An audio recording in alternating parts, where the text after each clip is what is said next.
right, Shorty. You're packing the equalizer. Let's see how much of a man you are when you've got a gun. Start for yours.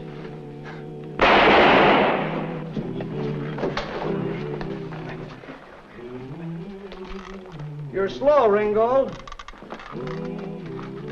Did he draw that quick? Seems like he did, Johnny. He was putting his gun back in the holster before I saw his hand move.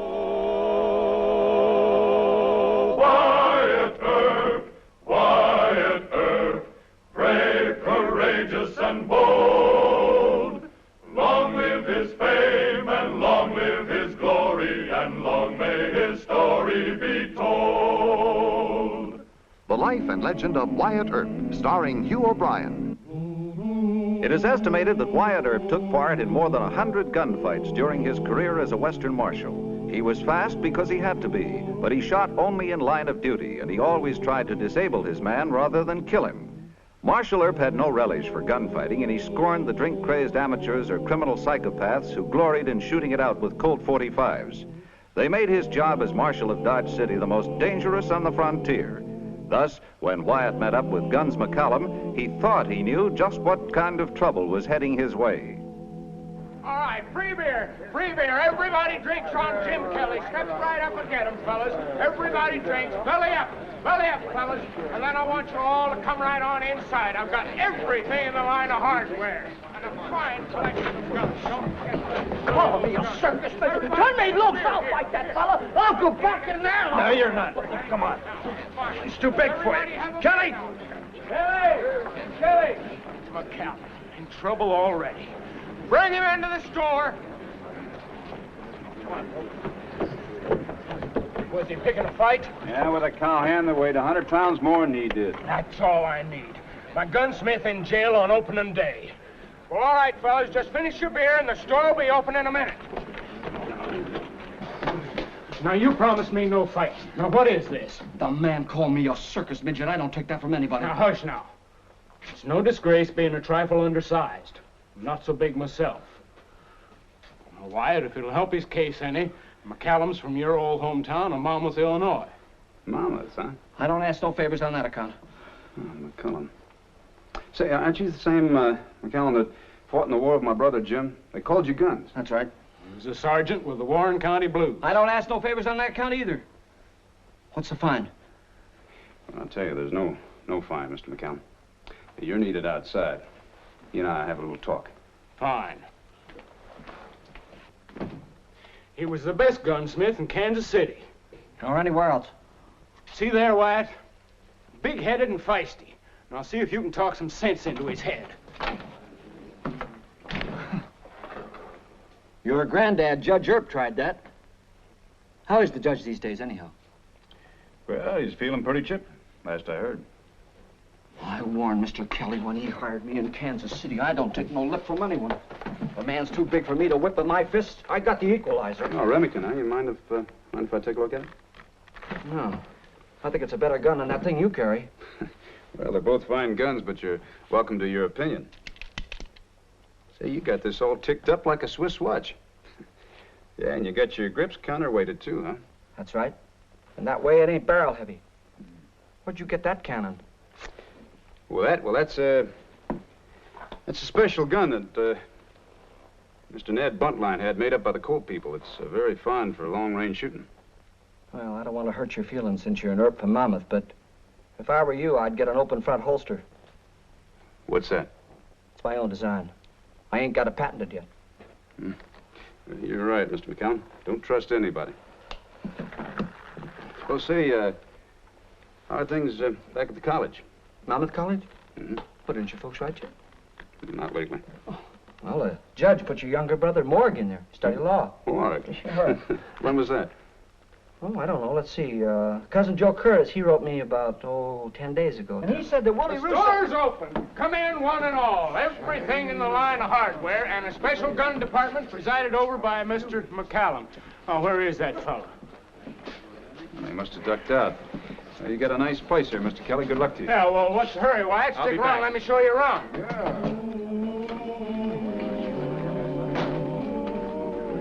Where's that cowhand called me a midget? Ease off, half-pint. Where is he? Right here, you little squirt. Drop that gun. Hold it! Give me that. Was it a fair play? Yeah. Nosey fired and missed. Half point was slow, but he didn't miss. Who you calling slow? Never mind. I'm gonna have a little talk with you. Couple of you men pick him up, take him over and get him patched up.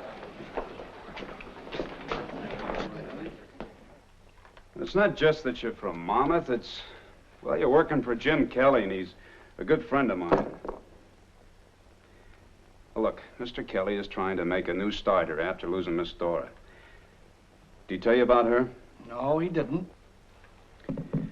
Well, Miss Dora was killed by a hoodlum from Texas the night before the wedding. Broke Kelly's heart. I'm sorry, but I don't... I'm not asking you to be sorry. I'm just asking you to quit thinking like you do. This equalizer thing.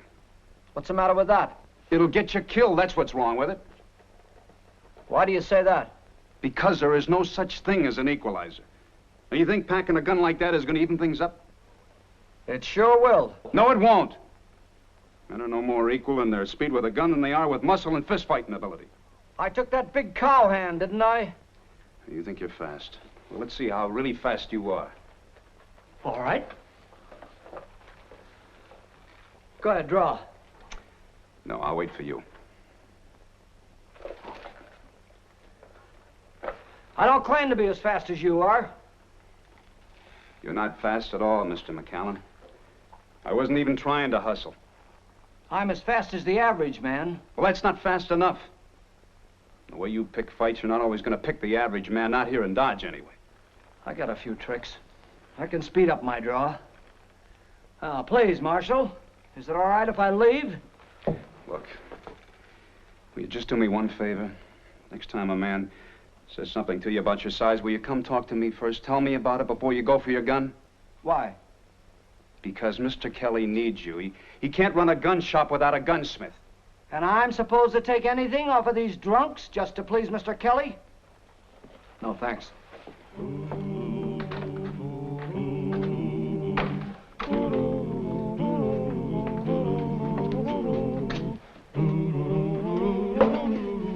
Well, that about does it, Gordon. Yes, sir. Good night, Mr. Kelly. Good night. Evening, Marshal. Evening.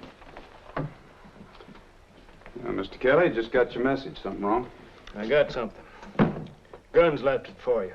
Too bashful to give it to you himself. Something new, huh?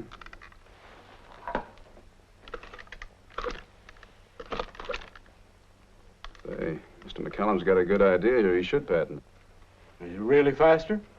Oh, yeah, it would be if a fella got used to the new motion. Guns made 2 of them. 2?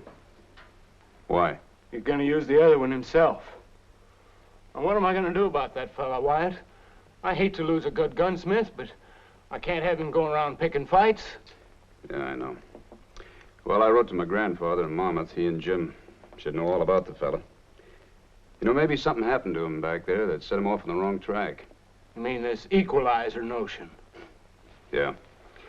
You know, I sure wish that Mr. Tom Jefferson had made it a little plainer when he wrote all men are created equal.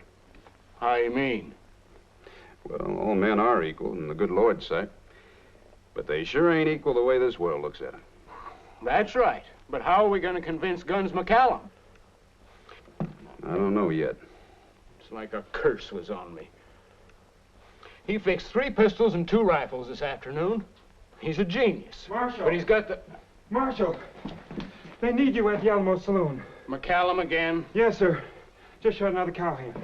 You stay here. Was Guns hurt? I don't know.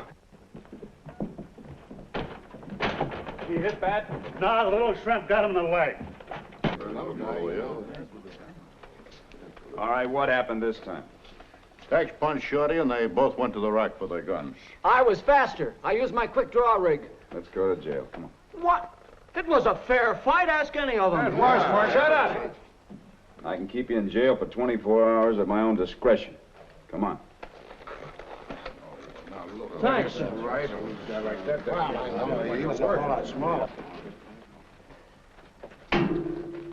Can't you let him out in time for work in the morning? Nope. Not until he promises not to wear a gun. Sure, and get my nose busted by one of Texas' friends? The marshal's a 6-footer. The boys tell me he's real handy with his fists. He doesn't understand my problem. Well, you can't fight the whole world, Guns. You can't even fight Front Street here in Dodge. And you're still slow, even with that trick holster. With this, I'm as fast as you are. Kelly, I've got the real equalizer now. When he says draw, we draw, right? Right. Draw.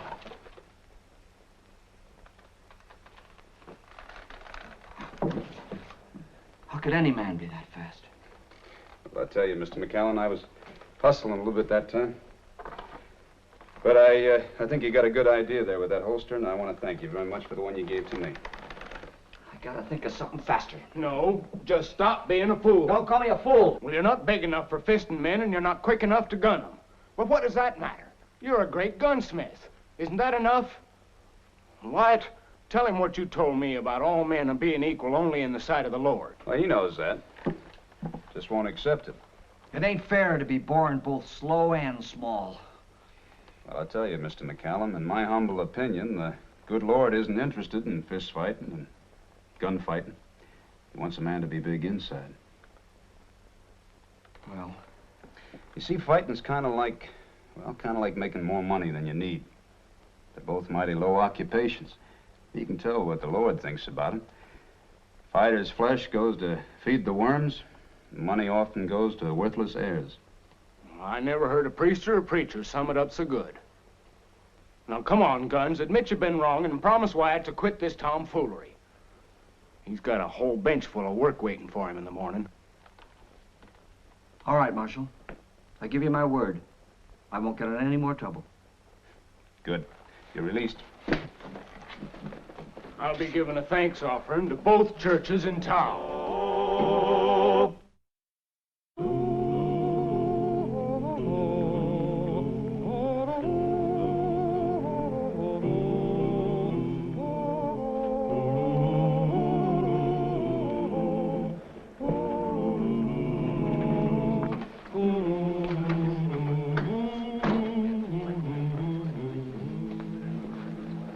Quick one.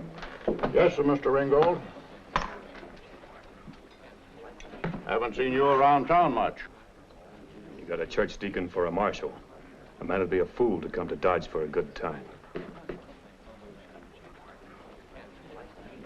Uncle Dave still fixing guns? No, he sold out to Jim Kelly. I knew it. 30 miles of hard riding and no gunsmith in this miserable cow town. Well, Kelly got a gunsmith. Shot him at McCallum. Any good? Kelly swears by him, but he's quick-tempered, Mr. Ringgold. I don't care about his temper. Just so he can put a new trigger spring in a Colt. Oh, he can do that, I reckon.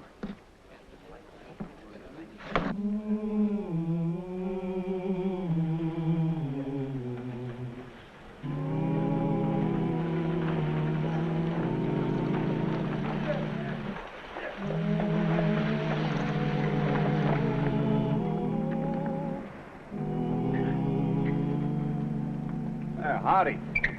You must be Mrs. McCallum. Yes. You must be Marshal Earp. Yeah, that's right, ma'am. What's your step there? Thank you. Your grandfather wired me in Kansas City. Is Perry... Is my husband still here? Yes, but I think we'd better have a little talk first over at the hotel. He isn't in any trouble. No, ma'am. Thank goodness. Or maybe I should say thank the whole Earp family. Well, Monmouth people are our folks. We'll have a lot to talk about. Are these your grips? Yes. Yeah. Hotel's right over that way, ma'am. Oh, excuse me. Aren't you Johnny Ringgold from down in San Antone? That's right. Well, I'm Jim Kelly. Howdy. You can trust Mr. McCallum to fix you up. He's one of the best. That's good to know. I can throw some trade his way. Fine. It's just the trigger spring, ain't it? Mostly. But you've been fanning this. Yeah, we horse around with tin cans. This gun won't take fanning, mister. Look. It shaves some lead from the bullets.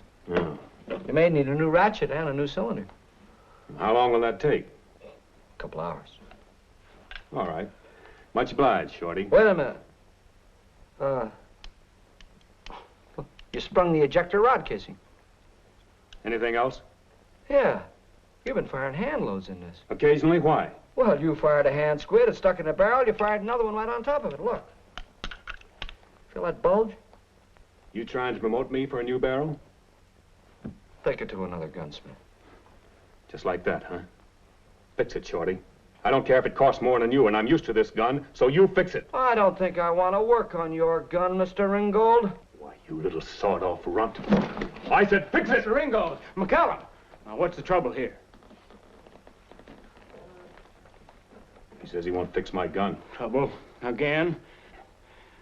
Well, just leave the gun, Mr. Ringgold. You'll get to work on it right away. He'd better. I'll be back in a couple of hours. Have it ready.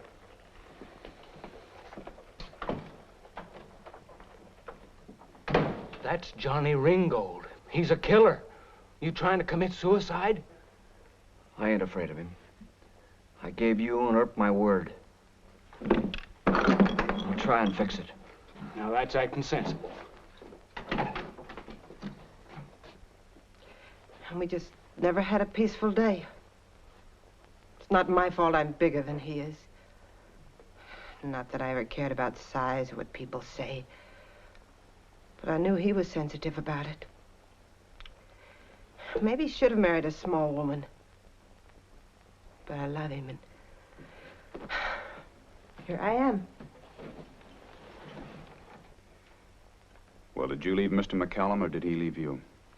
I left him. Now you want him back?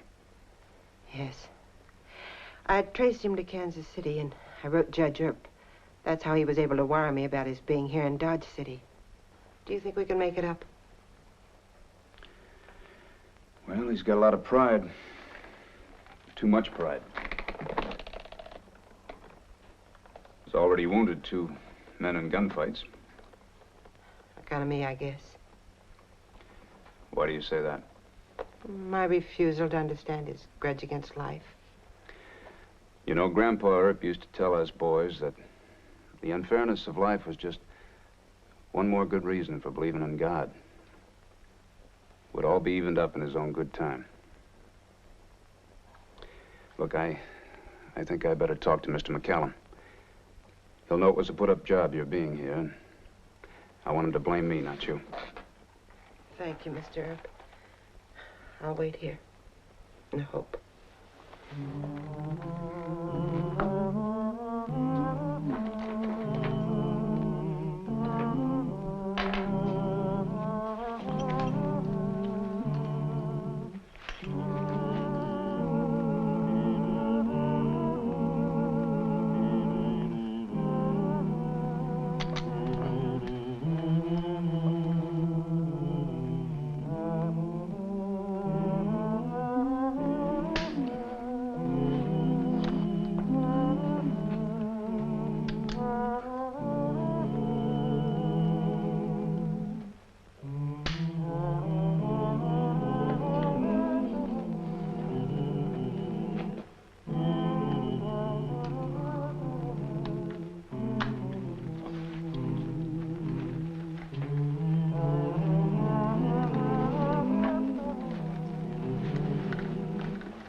Back room. Got a rush job, why? Well, I won't take too long.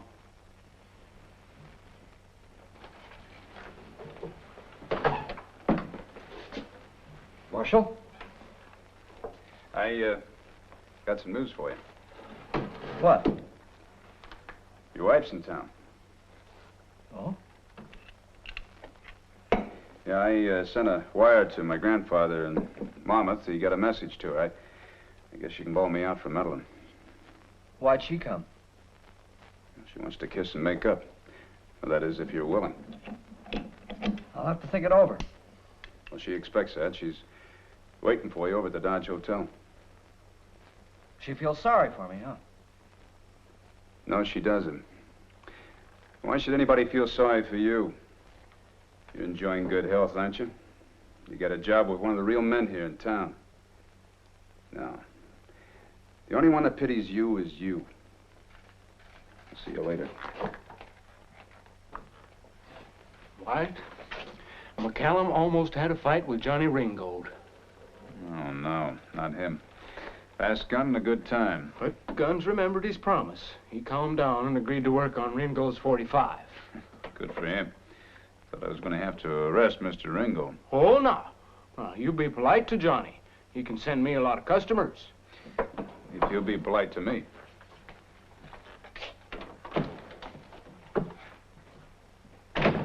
Guns, you finished it? Yeah, all except the barrel. Why not the barrel?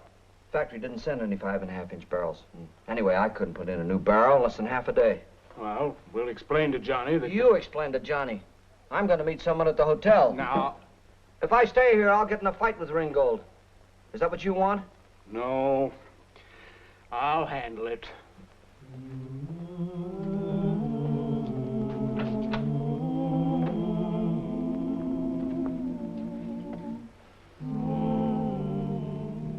Hello, Martha. Hello, Perry. It's been a long time. Yes, it has.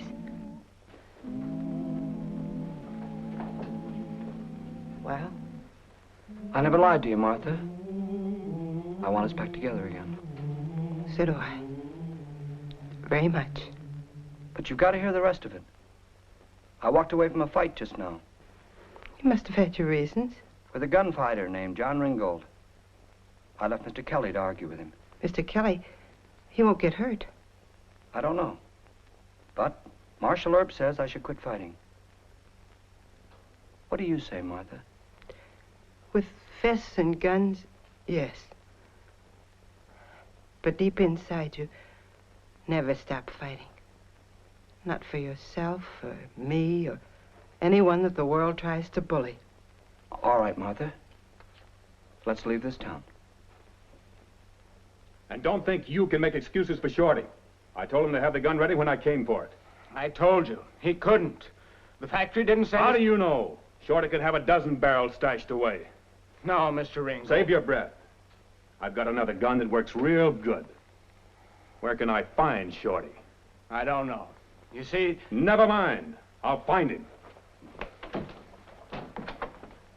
Gordon, go tell Wyatt the Ringgold's looking for McCallum. Yes, sir.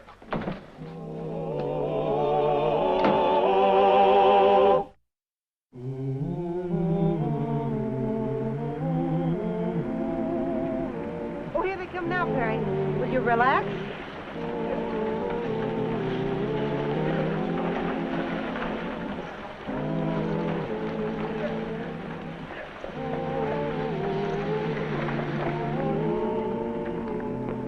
Wait here, Mother. Perry, He wasn't so little, I'd... Stop that! Keep out of this, Martha! It's only fair to warn you, Ringgold, I've got a gun. Oh, you have? Well, draw it.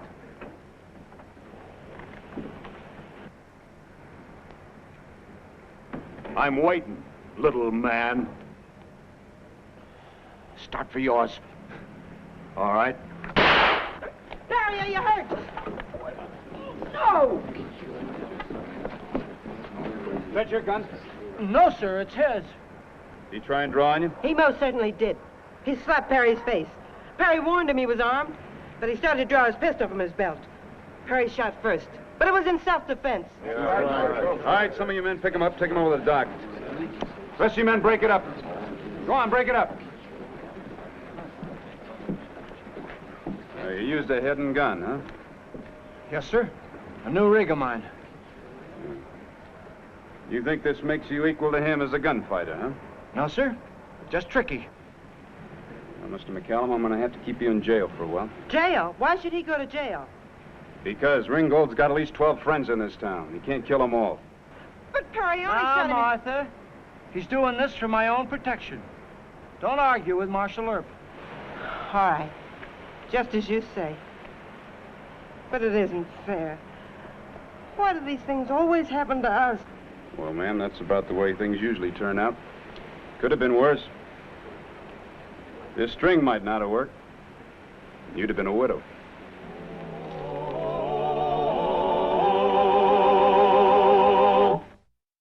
Well, he cleaned up the country, the old Wild West country. He made law and order prevail, and none can deny it. The legend of Wyatt forever will live on the trail. Oh, Wyatt Earp, Wyatt Earp, brave, courageous, and bold. Long live his fame, and long live his glory, and long may his story be told.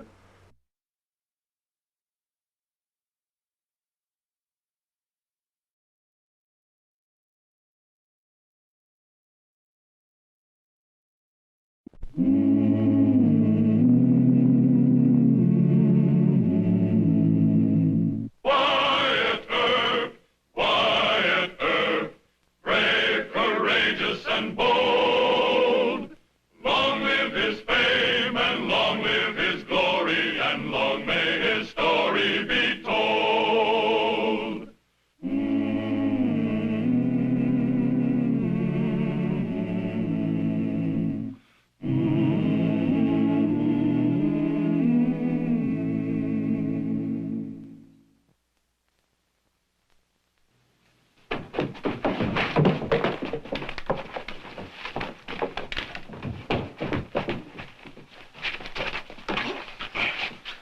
You're short in this town, Begley.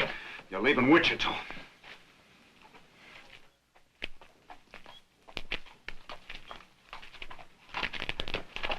This ain't legal, Earp. Nothing legal about you. Cold deck poker, watered whiskey, and extortion from dance hall girls. Now get on your horse.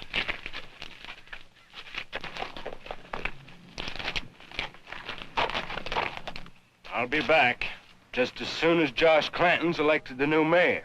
It'll be a cold day in July. Let's start riding.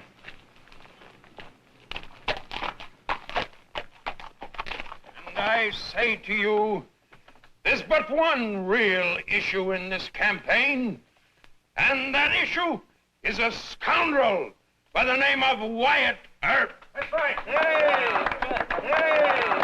Only this afternoon, gentlemen, he set upon my friend, my comrade in arms, Sergeant Jim Begley, and with his usual high-handed and insolent manner, this man Earp ordered Jim Begley to leave Wichita.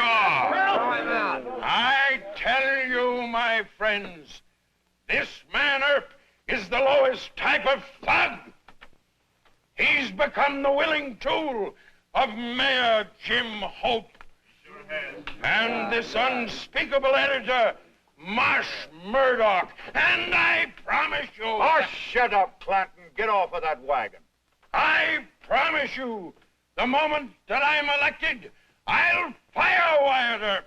Shut up, I said, and get down from there. We'll come up and pull you off. I advise you not to try it, sir. I'm a veteran of the war, and I'm still young enough to... Hold it, Mr. Grimes. You're interrupting the colonel's meeting. But he called your names, Wyatt. All right. You can call him one name. Go ahead. Clanton, you're a dirty liar. All right, Mr. Grimes. You can take your friends and leave the meeting. Go on. Sorry you interrupted, Colonel. Meeting's all yours. As I was saying, when deliberately interrupted by Earp and his hired killers, I do not fear the man. Any attack upon me is an attack upon all Union soldiers, living and dead.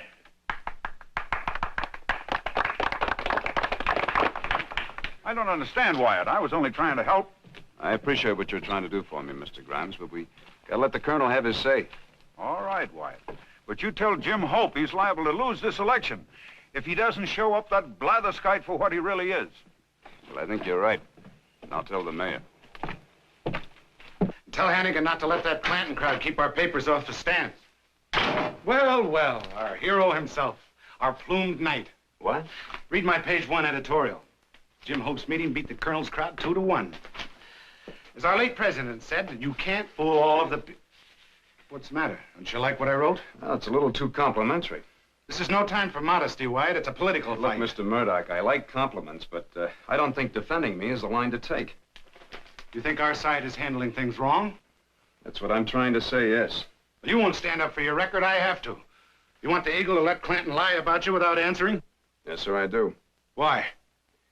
Well, because praising me is only going to make the people that don't like me more determined to vote for Clanton. I'm not the main issue. Oh, come now, Wyatt. No, Colonel Clanton's the main issue. The kind of man he is and the hoodlums that are backing him. I've got quite a file on Clanton. I was hoping I wouldn't have to use it. Tell me something. You think Mayor Hope has got it won for re-election? He draws the biggest crowds. He's got all the good people. Sure, a goodbye election. You can't be that pessimistic. Look, Mr. Murdoch, all the nice people go to rallies and they cheer for Jim Hope. But 2/3 of the registered voters in Wichita live below the line. I think most of them, the way things stand now, aim to vote for Clanton. The only chance is to show up Clanton as such a skunk they won't be able to stand the smell of him below the line. I didn't think they had any sense of smell left below the line. Well, only a few of them are out-and-out hoodlums. The rest of them are good people that are just too easily bamboozled by a spotter like the Colonel. If I thought it would save the mayor, I'd quit my job. Now, Wyatt. I guess it would just look like I was quitting under fire and make things worse for him. It certainly would. Well, that's your newspaper. You do what you want. I got my own work to do. Wyatt, I'm convinced. You'll open up in Clanton? With both barrels. Good. Load with buckshot. Henry!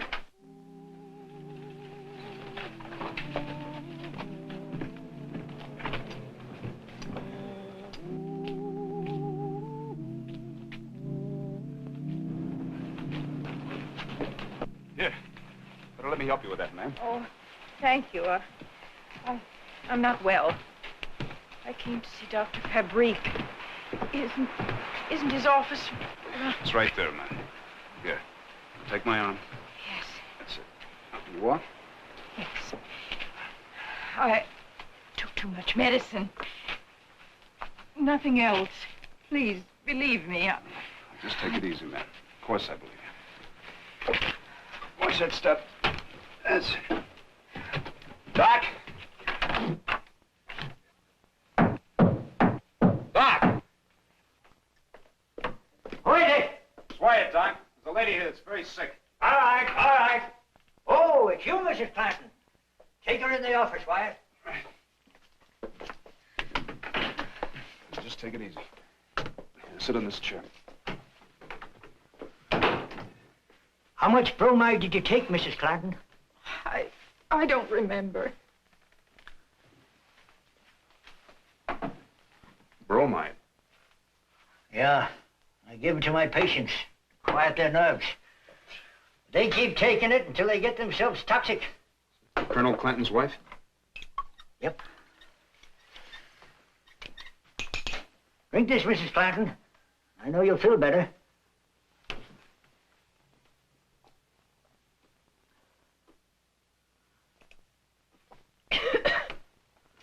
Thank you, Doctor. Oh, I'm sorry, Doctor, getting you up at this time of night. No, you'll forget about that, but you can't go on like this, you know. About the Colonel. When are you going to make up your mind to take my advice? I can't do that now. This lady shouldn't be alone. But I guess there's no use in trying to locate the Colonel. Oh, no, you mustn't do that.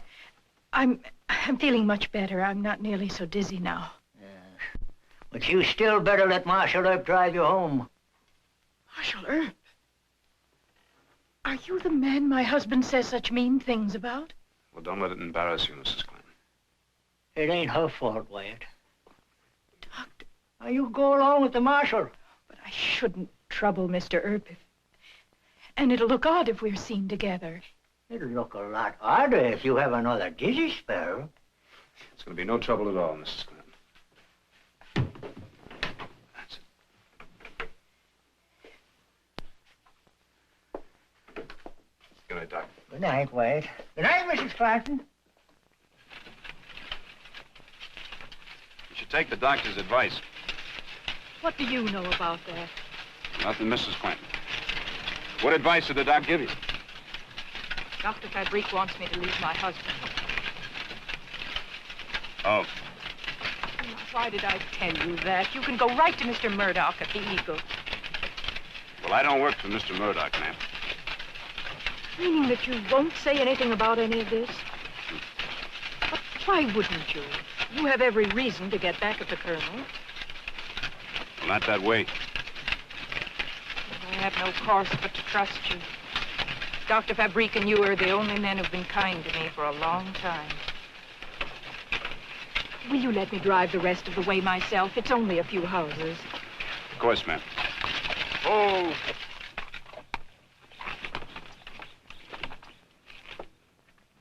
Look, Mrs. Clanton, it's none of my business, but...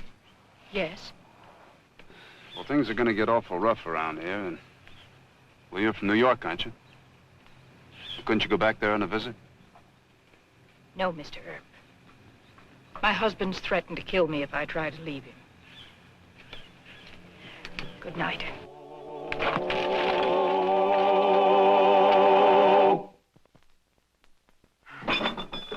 Have you read the Eagle yet? No. I worked late last night. Well, the pot's been a-bubbling in more ways than one. Oh? Just listen to this. A snake-eyed windbag calling himself Colonel Joshua Clanton has had the unutterable gall to run for mayor of Wichita. Until today, the Eagle has let Josh rant and rave about his great feats of arms as commander of the 10th New York Volunteers in the Civil War. Now, it is time that the voters knew the real facts about this knave, poltroon, thief, and scoundrel. Who'd ever thought that Marsh Murdoch had it in him? What else does he say? Huh? Where did I find the place? Oh. The record shows that the peerless commander of the 10th New York dodged the draft until 1863. Then he and his dear friend, Jim Begley, were given the choice of prison or serving in the army. They were convicted of stealing food from the wounded in the Wilderness Campaign, and they were both dishonorably discharged from the 10th. But Wyatt, it's just getting juicy. I wanted to talk to you about Mrs. Clanton, but I gotta go see Mr. Murdoch. But this is the best part of it, Wyatt. I'll talk to you later.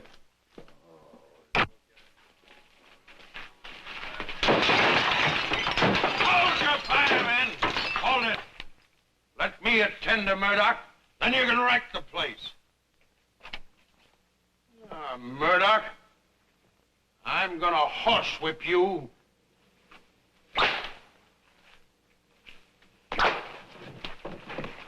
Hold it! Stand back, all of you. You're a brave man with your hired killer to protect you. Mention my name in your filthy sheet once more, and I'll shoot you down like a dog. Remember, Earp, you heard what I said. I gave him fair warning. Take your men away from here, Clinton. Next time, I'll come back alone. With a gun. Come on, gentlemen. Never mind that, Henry. We've got an extra with a noon deadline. Hey, you're fighting mad. That's good. Hey, you just better wear that. For that coward? Oh, I've seen men that are frightened turn to gunplay when they're cornered. All right. I'm dead serious, Mr. Murdoch. I kind of talked you into that rampage against Clanton. I want you to wear that at all times. It'll make you feel better, Wyatt. Now I've got to send an extra to press. Talk about it later.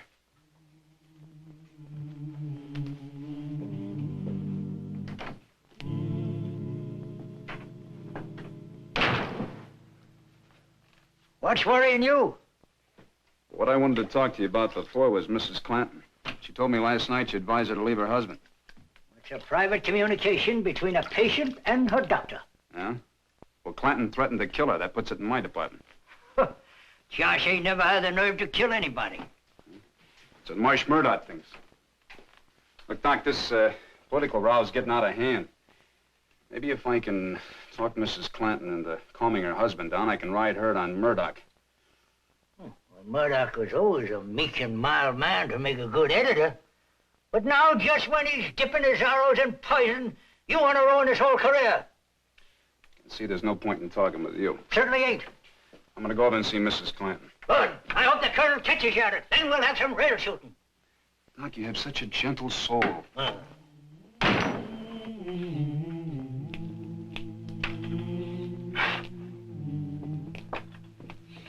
I'm Marshal Earp, man. Is Mrs. Clanton home? Yes, but I don't think she'll want to see you. Dora, who is it? It's Mr. Wyatt Earp, and I already told him. No, Dora. I'll talk to Mr. Earp. Guess she changed her mind.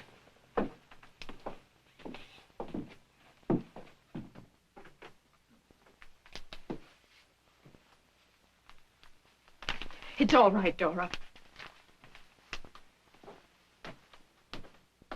If your husband's home, I'd like to talk to both of you.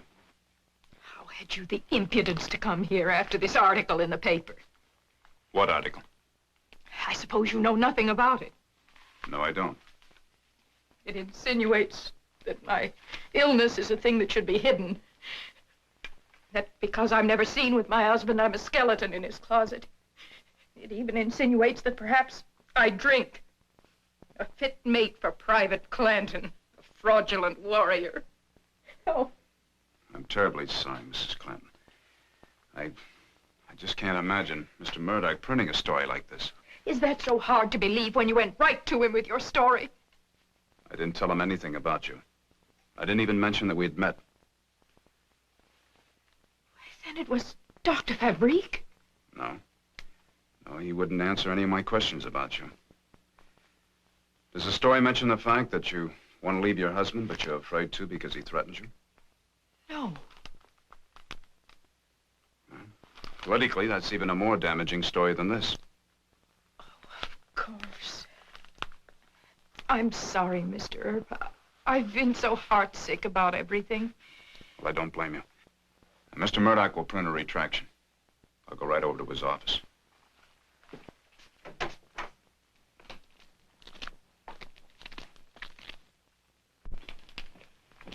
Marshal, Dr. Fabrique thinks you'd better come right away. Mr. Murdoch's been shot.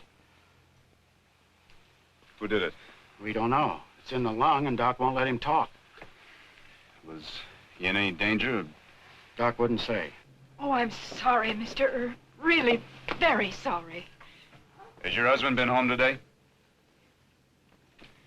I may need to talk to you later. Yes, of course.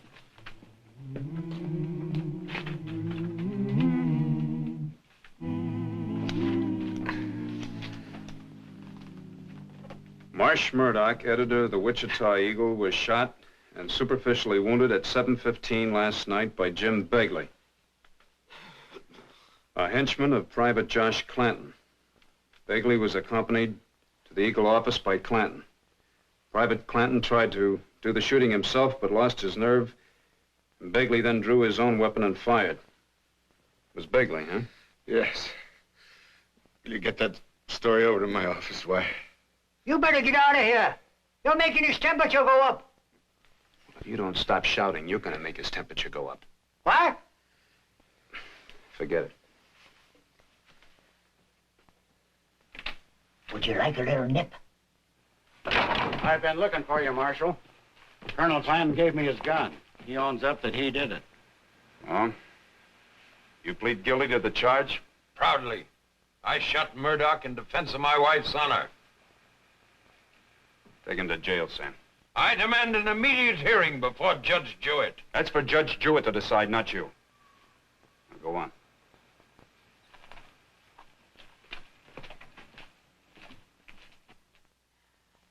I was only 19.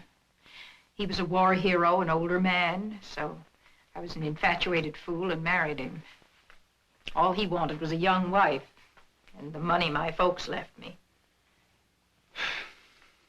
Well, he'll soon be a real hero.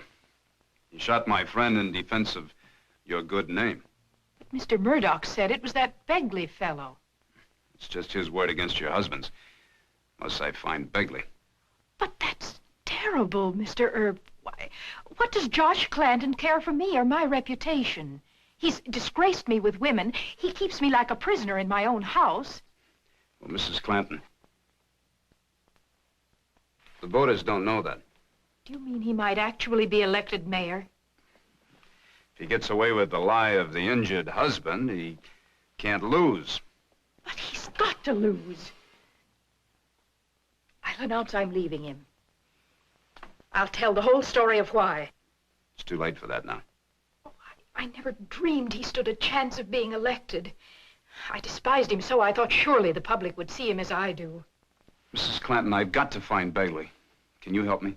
Oh, I want to, really I do, but I know so little about the man. He brought my husband home several times late at night, but I wouldn't begin to know where to find him. Well, if you do hear from Bagley or hear anything about him, will you let me know? Yes, of course. Good night, Mrs. Clanton.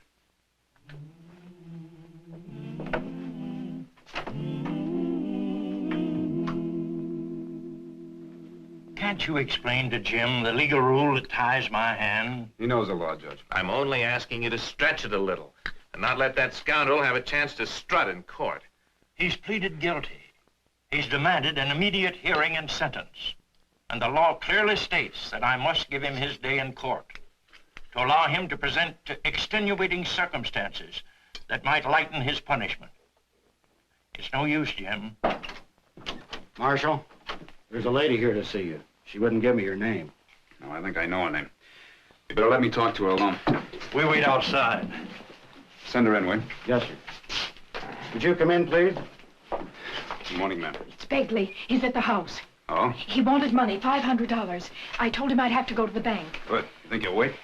I was frightened of him, and he knew it. He's sure I'll come back with the money. Good. He has a gun, Mr. Earp. That's wonderful. That's the best news of all.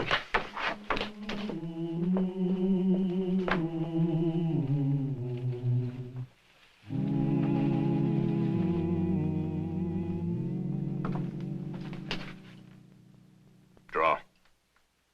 Go ahead, Bagley. No, draw. I won't start until you got your hand on your gun. You want to kill me? I ain't drawing. Earp, you gone loco? You wouldn't shoot me with my hands up, would you?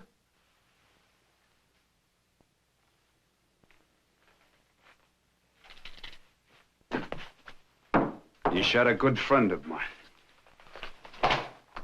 Now get outside. Oh, no.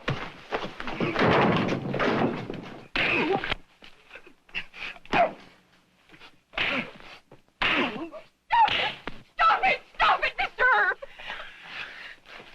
I'm sorry, Mrs. Clanton. Guess I lost my temper. He'll tell the truth now. Get him to the court. Hurry. You can take my rig.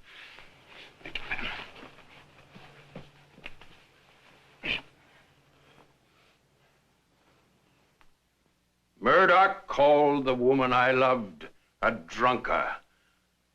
Dr. Fabrique has testified that Mrs. Clanton suffered a nervous breakdown. She took sodium bromide by his prescription. Bromide, sir, a sedative, not an intoxicating liquor. My darling wife has never tasted even so much as a spoonful of wine.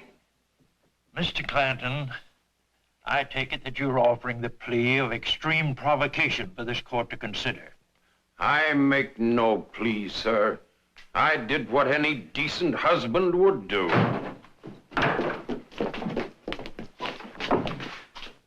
Your Honor, Mr. Bagley's got a statement to make to the court. I shot Murdoch.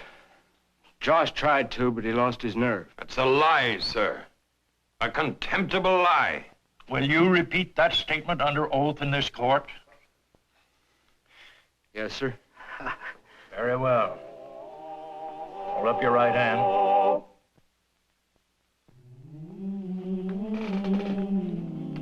This will go on page 1. The Wichita Eagle most sincerely apologizes to Mrs. Harriet Clanton and retracts in its entirety the story printed about her 2 days before the election. The The Eagle bows its head in shame. During the heat of a political contest, the Eagle was careless in its facts concerning Mrs. Clanton, and grossly unjust in its interpretation of those facts. The Eagle and its editor have learned a lesson we shall never forget. Is there anything else I can say, ma'am? No, Mr. Murdoch. Thank you very much. Mr. Earp is seeing you to the station. It'll be my pleasure.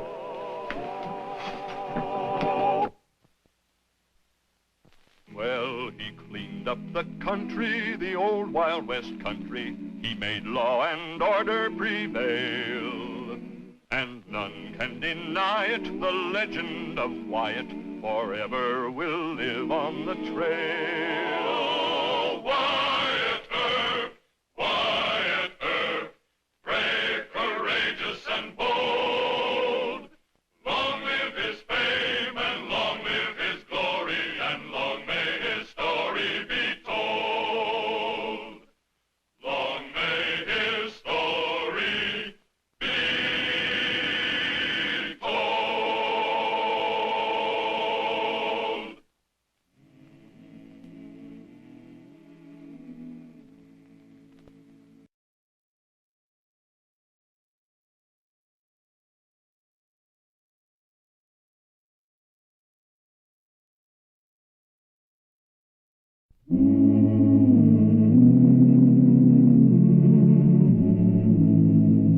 Wyatt Earp, Wyatt Earp, brave, courageous, and bold.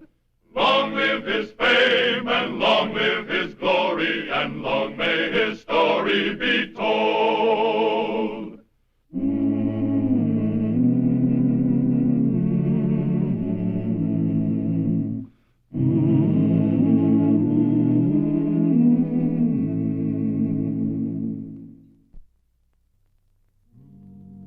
Wyatt Earp, as Marshal of Wichita in 1875, had gone against hardened killers like Manon Clements and John Wesley Hardin, mature men with a lust for blood and a quick hand on the grip of a Colt 45.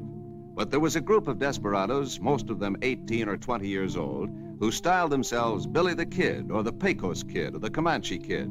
A few of them were like young Lonnie McVeigh, known as the Kansas Kid, who found himself hounded by a reputation and driven toward death at the end of a posse's rope.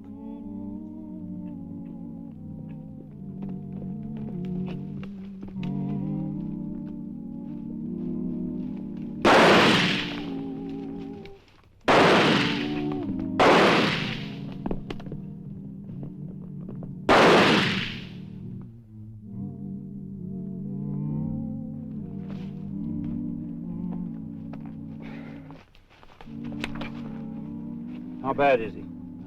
Not too good. We better get him to a doctor. Anything really new in the paper? Well, the Times of New York City is charging corruption by Tammany Hall. The French have asked President Grant if he'd like a statue. Of himself? No, a Statue of Liberty. They want to give it to us because we're the first republic. Oh, I think that's a very nice idea. How much would it cost? No, Martha, that's not the point. The point is that if they gave us... Lonnie! Yeah, it's me. Now, Martha, why have you come here? Used to be my home, didn't it? Lonnie, my boy, it's still your home.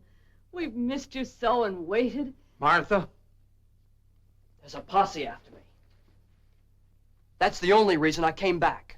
A posse? You expect us to hide you here? I always thought you were my father. Oh, now, John. We told him last time he mustn't ever come back. Oh, You agreed to it? I know, but why did you come here? Why is the law after you? For something I didn't do. You see, John. No. He's a stage robber and a murderer. Get out. Not right now. Please, John. He can't expect us to hide the Kansas Kid from the law. Shut up. I'll hide myself. I don't want you to do anything but shut up. Ain't asking you. I'm telling you. Lonnie, not your own father. You practically threw me out. Ignored me when I was a kid. I don't owe you a thing. far as I'm concerned, you're just any stranger. And this is just any house. You can't hide here. Who's stopping me? Plain common sense ought to stop you. That posse will report to Marshal Earp. This is the first place he'll search. He nor any other marshal don't know my real name. And you're not going to tell on him, John. You can't. He's our son. He won't tell on me. He knows what he'll get if he does. Turned my horse loose and made it here on foot. I'm dead beat. I'm going upstairs.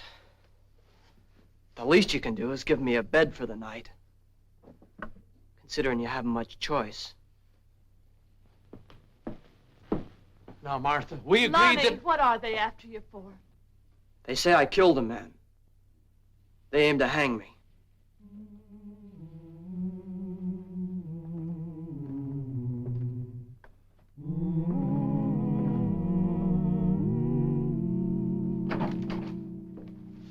Marshal Earp, this is Sheriff Osborne from Kingman County. Howdy, Mr. Earp.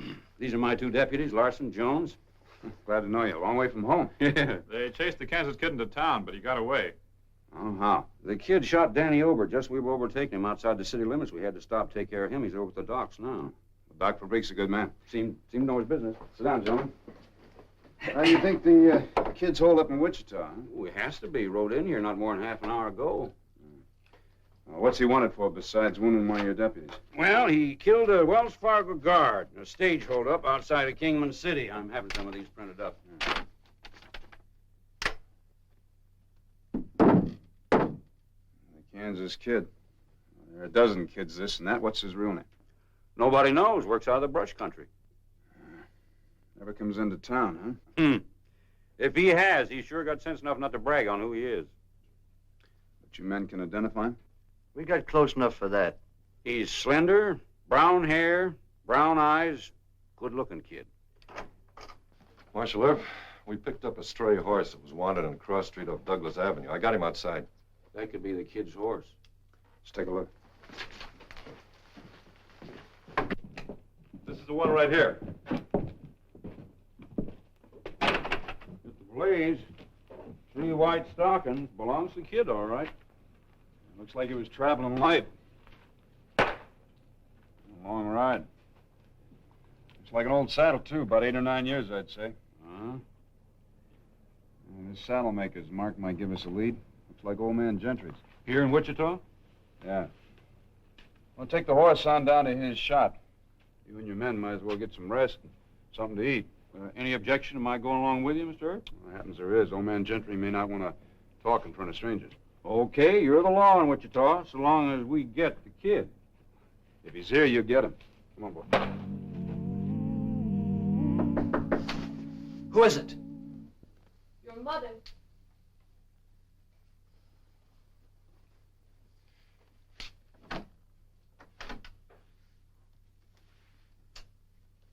Where's the old man? Did he go to turn me in? I don't know. I was born in this house. I might as well die here. If you're innocent, as you say, you should give yourself up. Stand trial, I suppose. Yes. They've tagged me with enough jobs to hang me 9 times. We know Marshal Earp. He's a decent young man. He goes to our church. Awful fast with a gun, I hear. He'd treat you fairly. I'm good with a gun, too. Guns. That's how it started. You were smaller than the boys your age. You thought you'd be even up with guns. I evened up. Your father would have stood by you. The morning you ran away, he'd gone to hire a lawyer. What have you done now? What have you brought to us? The old man's walking around in the yard. Guess he can't make up his mind to turn me in. I want you to make up your own mind. Go to Marshal Earp and tell him you're this Kansas kid. Too late, Mom. It's never too late to... To go to prison? I could take that for stage robbery. But you don't know what it's like to have a reputation like mine. They accuse me of holdups I was miles away from, of shooting men I never saw in my life. every crime that's unsolved. I did it. I'm the Kansas Kid. And proud of it. Not anymore. Then go to Marshal Earp. Tell him what you've just told me. Mom, I never could talk to Papa. But I used to be able to tell you things. Tell me now, Lonnie. All right. You ever hear of lynching? Yes. Earp would hand me over to that posse. They'd hang me on the trail.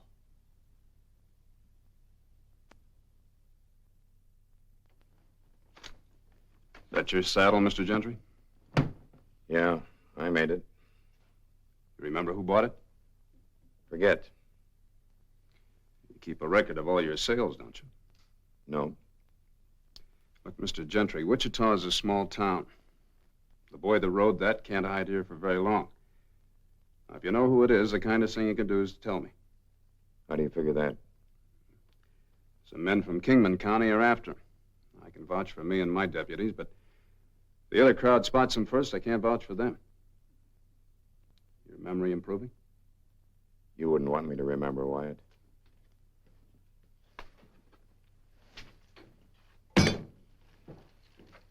Some friends of mine involved? Good, decent people.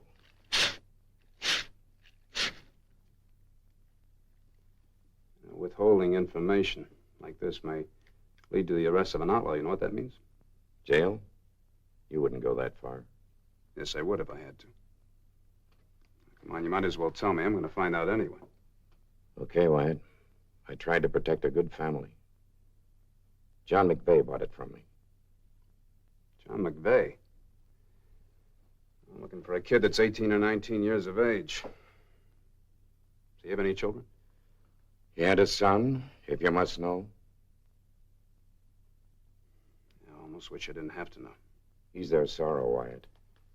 Make it as easy on them as you can. Yeah. I'll be back for that later.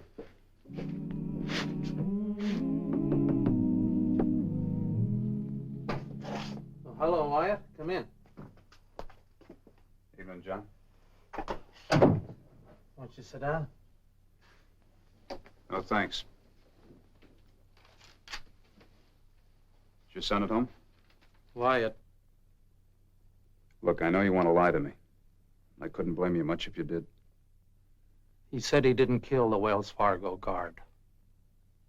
Well, maybe he didn't.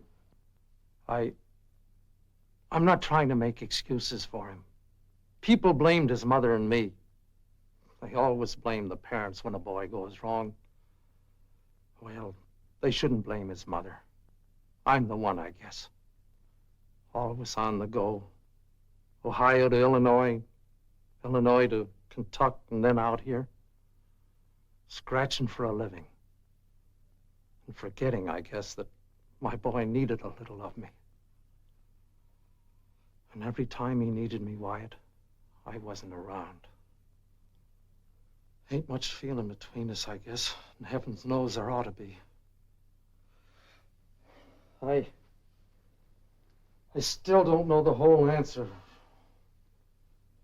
between him and me, but Wyatt, save him for us if you can. I'll do what I can, John. Now I have to arrest him. Where is he? Oh, not alone, Wyatt. He's got 2 45s. Give Mrs. McVeigh a little time. Perhaps she can talk him into... All right, Marshal Earp. Come and get me. No, Lonnie. He's our friend. No friend of mine. I'm sorry. Take it careful, Earp.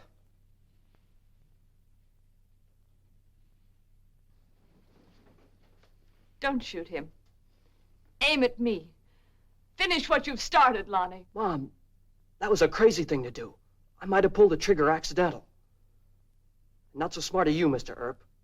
Why didn't you jerk your guns before you came in? Well, this is your home, Lonnie. I didn't think you'd want to do any shooting in here. My home? Sure. Ask him. I want a fair trial for my son. You promised that, Wyatt. Of course. Come on, Lonnie. Before I turn you over to the posse, you and I will have a long talk. Come on.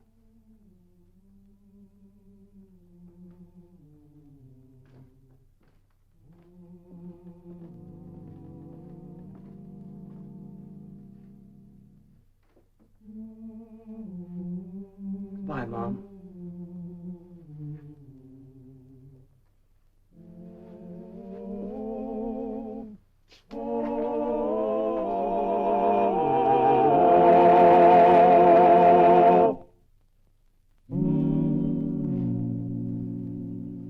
You deny you took any part in the Wells Fargo robbery near Kingman City, huh? Yes. All right, I used to work for Wells Fargo. Think I better get a telegram off to Ed Beatty in Topeka. He's our special agent for Kansas. What good will that do? You have to turn me over to the Kingman County officers anyway. Not tonight, I don't. Well, give me the rope as soon as you do. You think they're gonna lynch you? What makes you so sure of that? I know Osborne. Look, you wounded one of his men. He's pretty sore about it, and he's got a right to be, but that doesn't make him a lyncher. Have it your way. I want you to give me an honest answer to one question. Did you ever kill a man? No. I shot up several, but I never killed anybody. All right. What difference does it make? Makes the difference between a sentence for armed robbery and the rope. That's quite a big difference to your folks. They don't care. They care very much, more than you deserve. Oh, sure. Don't you play tough with me. First time you get into real trouble, you run for home. What'd you expect to find? Strangers, a mother and father that hate you? I don't know. You found your parents. Good people that love you in spite of everything you've done. If I didn't think you were sorry for the pain you caused them, I wouldn't even waste the cost for a telegram. Ollie! You put this prisoner in a cell by himself. I'm not going to book him yet, and I don't want any word going around town about it. You understand? Yes, sir. I'm going to go down to the Eagle office and send a telegram by press wire. I'll be back in 10 minutes. As soon as I hear from Wells Fargo, I'll get word to your folks. Otherwise, I won't be sleeping tonight.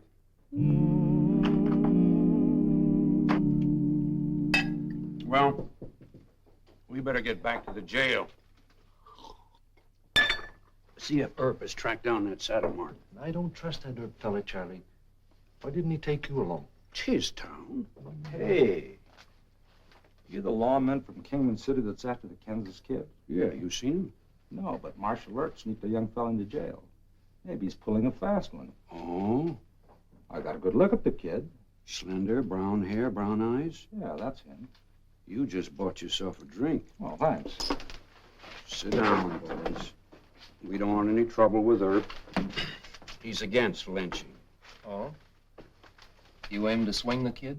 Just as quick as we get him away from Earp and out of town. But we're gonna have to play it smart. You're sure Wyatt won't turn him over to the posse? John! Of course he won't. Not till he hears from Wells Fargo. Is there some legal trick they could work? No, Martha. They're officers of the law. Why should they want to work some trick? Because I'm going over to that jail. Now get hold of yourself. Wyatt'll think we don't trust him. I trust Wyatt, but not those Kingman County men. Lonnie told me something. What? There won't be a fair trial. Lonnie says they'll lynch him.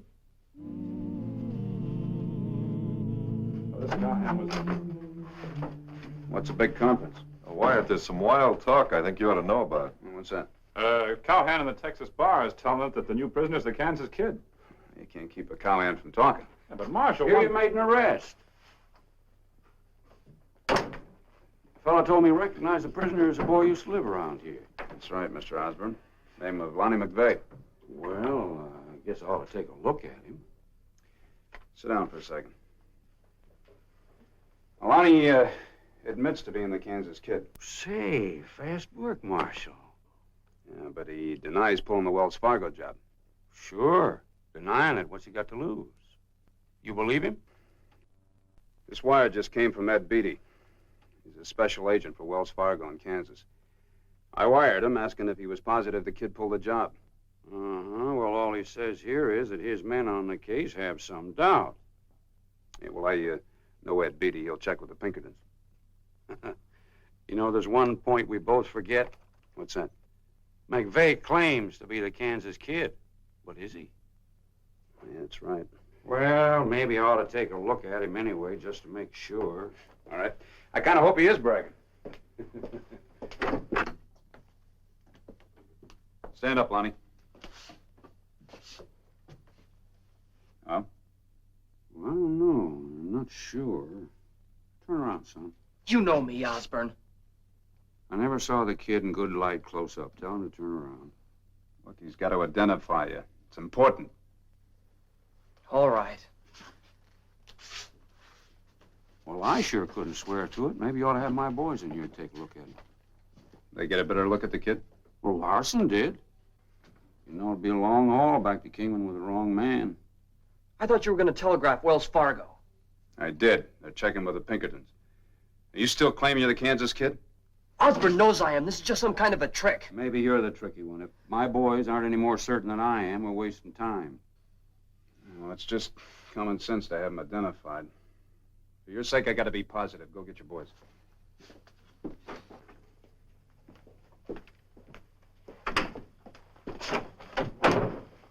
Mrs. McVeigh is here. I asked her to wait in there. I think so. That's very smart thinking. I want to make the rounds. Right. See you later. You bet.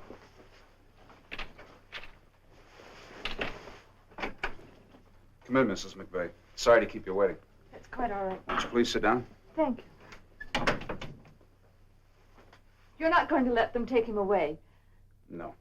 As a matter of fact, Mr. Osborne's not too sure that Lonnie is the Kansas kid. Not sure. He might be bragging. Well, see, Lonnie thinks that Mr. Osborne's up to some kind of a trick. But he's wrong. You see,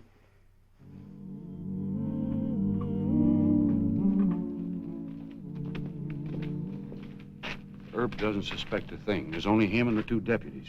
He thinks we're coming in to identify McVeigh. Now play it easy and casual till I give the word.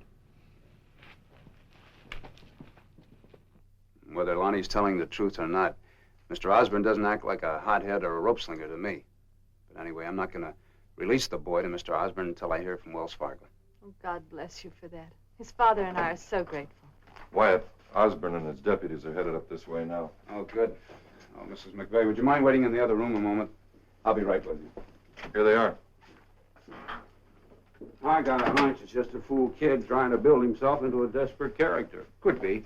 Well, let's take a look at it. Hold it. Looks like I guessed wrong. Yeah. Bring him in here. Go ahead.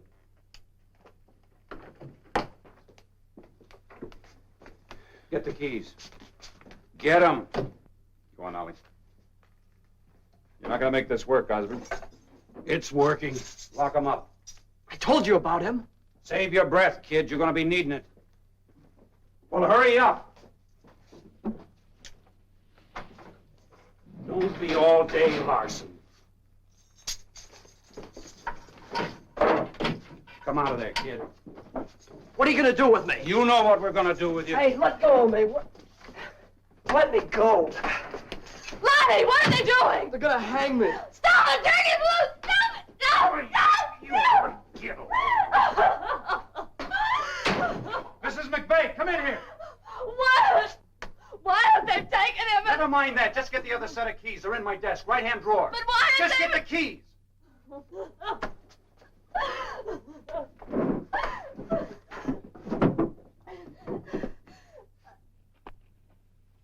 Kansas kid? Yeah, they're all alike, screaming his head off. Your marshal caught him. We're taking him back to Kingman City. Where is Marshal Earp? Oh, he's taking care of a brawl in some saloon. You hear which saloon? No. I better go check.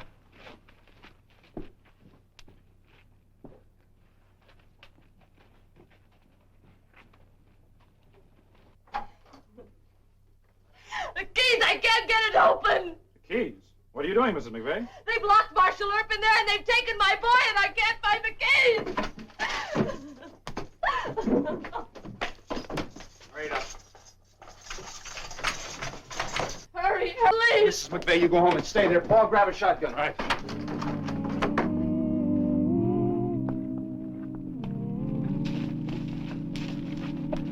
There's a good tree over there. Let's get this job done before Earp butts in.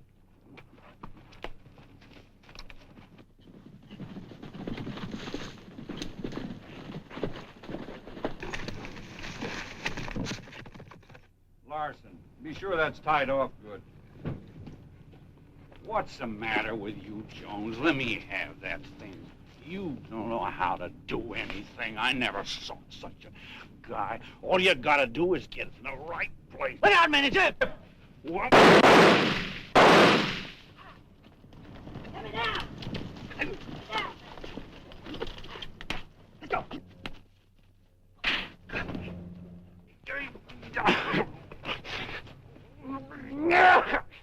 Kinda hate to let you down, Mr. Osmond. Mr. Earp, we weren't intending to hang the... Oh!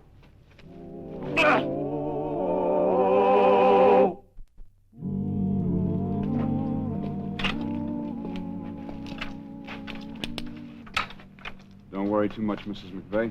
With the Pinkertons clearing him of the murder charge, all he has to face is a charge for robbery. That's easy medicine, Mom. I can take that.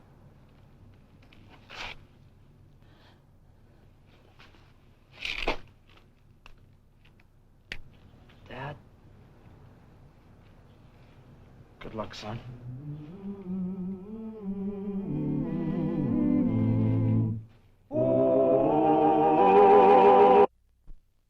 Well, he cleaned up the country, the old Wild West country. He made law and order prevail, and none can deny it. The legend of Wyatt forever will live on the trail. Oh, Wyatt Earp, Wyatt Earp, brave, courageous, and bold. Long live his fame, and long live his glory, and long may his story be told. Long may his story be told.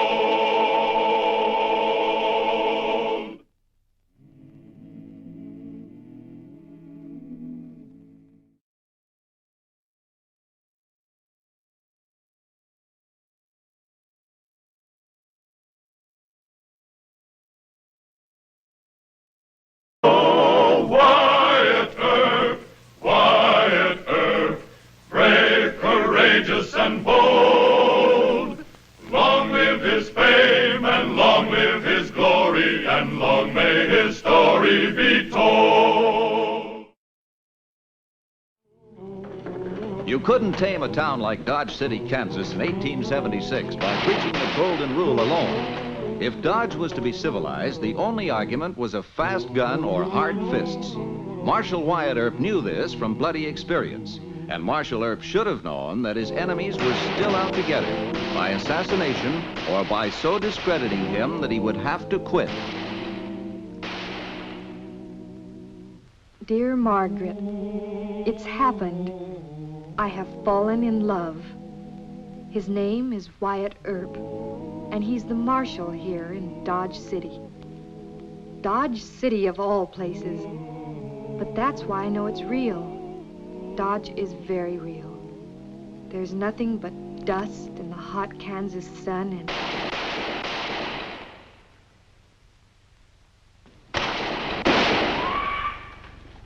Hear that, Earp?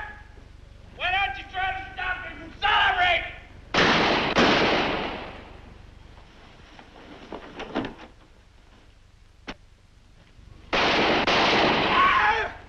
Where's this big man? Look out, Driscoll, it's Earp!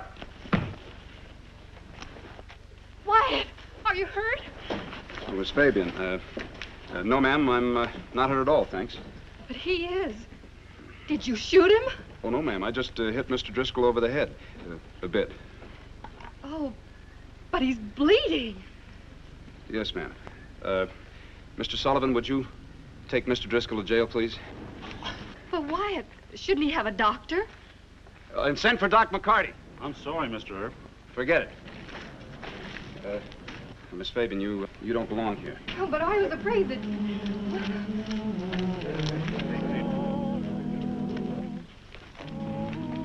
The judge isn't going to like this. You made yourself kind of prominent. I embarrassed you. I'm sorry. Well, it isn't that. It's just that you shouldn't rush out when you hear gunfight. You might get yourself hurt. Would that bother you? Yes, ma'am, it sure would. To say nothing about how your father'd feel. Don't tell me you're afraid of my father. Or of public opinion. Look, Miss Sally, this is Dodge City. Like I've been trying to tell you for a week, it's a rough town. Mr. Driscoll was drunk, carrying guns in the street. They were loaded with real bullets. All right. Once more, I'm sorry. Will you promise me not to rush out of the hotel when you hear gunfire? All right. Why don't you come in and talk to me? Well, I'd like nothing better, but I can't right now. Why not? Well, you see, Mr. Driscoll's a friend of Mr. Rakel, and they were drinking together, and I gotta go find Mr. Rakel before he cuts loose. I didn't dream life in a little western town could be so simple-minded. Well, you get your father to tell you how simple-minded drunks and gunslingers can be. No, you explain it to me. In half an hour? I'll be back in 30 minutes. I'll be waiting then.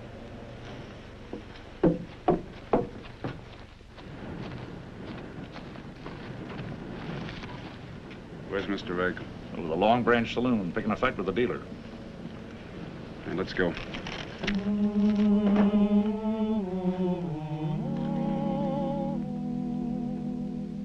You and the teachers at Miss Finchley's won't believe me, but I've just returned from a street fight. My dear Wyatt had to hit a drunken man on the head with a pistol. He is still Miss Sallying me, but this time he called me Miss Fabian, so I mustn't...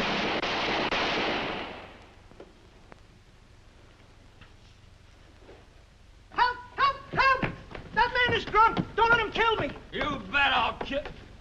Stand aside, you tin-horn Johnny Law. I'm gonna teach this little runt. You're under arrest, Mr. Rakel. You can't arrest me, Herb. This town belongs to the Rakel and the Driscoll outfit. Not anymore. Why, Mr. Rakel? Well, my old friend Judge Fabian. Judge, tell this young hoodlum Lock him up. Oh, one moment, Herb. I'm well acquainted with Mr. Rakel. I'm sorry, Judge, but he pulled a gun on this man. Oh, now, Mr. Rakel... I said lock him up. I'm sure the judge doesn't want to argue this case in the street.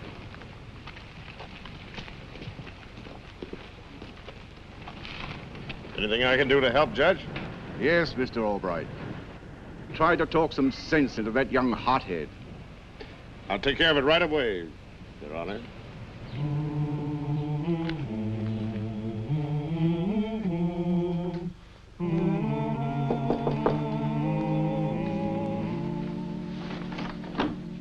Why, Papa? You look angry. Oh, it's that young Marshall fellow, Herb. He had the cheek to arrest Bob Rakel. Who's Mr. Rakel? Why, he and Toby Driscoll have the two largest cattle spreads anywhere. Both fine men. Fine men. And they're both in jail. What? Well, Wyatt arrested Mr. Driscoll about 10 minutes ago. He was drunk and shooting guns in the street. Oh, no. Toby and Bob do $1 million worth of business in a year. Did I hear you call that fellow Wyatt? Yes. Since when are you on first-name terms with Mr. Earp? I've been seeing him, Papa. Every chance I can get. You and Earp? I'm in love with him. I intend to marry Wyatt if he'll have me. If he'll... I think we'd best talk about this later. Let's talk about it right now. Well, I've got to go to the jail.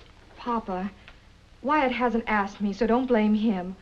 Or at least, well, I do have some pride. I've always been patient with you.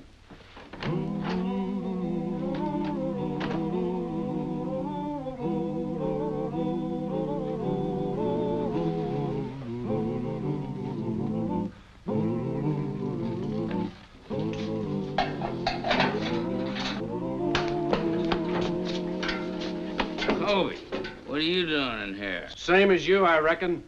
But you'll never make this stick, Wyatt.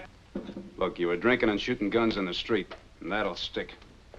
Oh, no, you don't, Herb. Turn them both loose. That's an order. From who? From Judge Fabian. He hasn't heard the evidence yet. Now, you wait a minute. You get in there, too. I'll listen to you in court. By that time, you won't be in any shape to listen. But if you want to bring your men in, try it. Albright tried it. He offered Clay Allison $1,000 to gun me. You know, the trouble with you big pistols is you turn into pop guns every time a fight's off it. Well, you'll have to stay here and watch him. But you better get some cotton to plug your ears.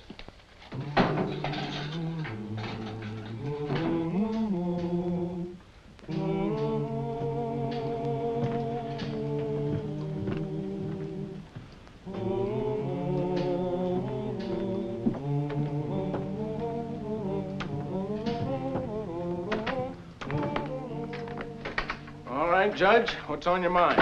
Well, I started to the jail to talk to Earp, but for personal reasons, I decided not to. No use talking to him. With George Hoover away, you're acting mayor. Yeah. Well, can't you persuade Earp to release Bob and Toby? No, sir. He threw Pete Albright in the same cell. Albright, eh? It won't do, Mr. Kelly. You realize that, don't you?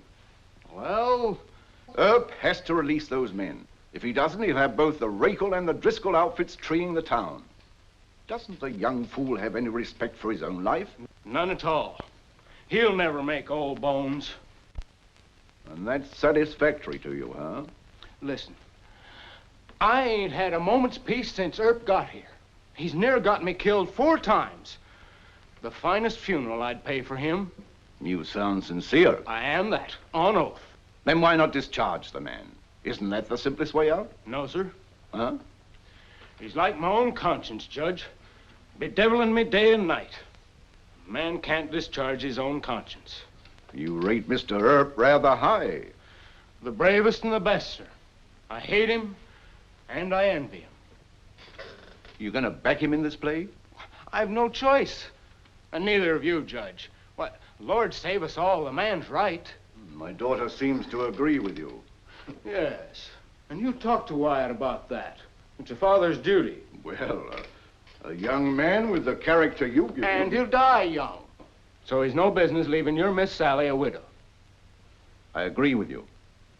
And I will talk to him. Oh, good for you, Judge.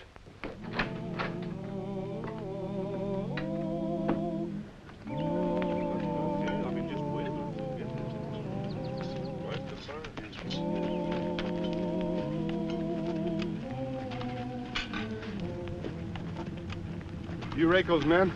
I'm Toby Driscoll's foreman. Oh, yeah, you're big rants, aren't you?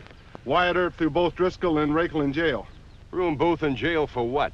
Getting a little drunk. Us Driscolls aim to go after Earp. How about you? Well, I don't know. He's pretty fast on the draw. Gunning's too good for him. We got other plans. Tell you about it on the way to Dodge. All right. Come on, boys. Let's ride.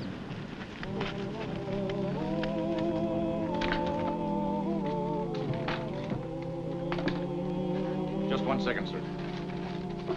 Wyatt, Judge Fabian to see you.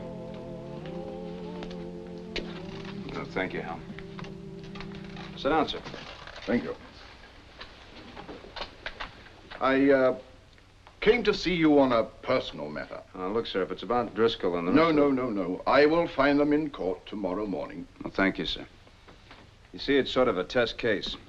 We can't afford to treat the cattle owners any different than the hired hands. You see... Quite so. My daughter tells me that she's been seeing you, socially. Yes, sir. Mr. Earp, you're in a dangerous profession. Yes, sir.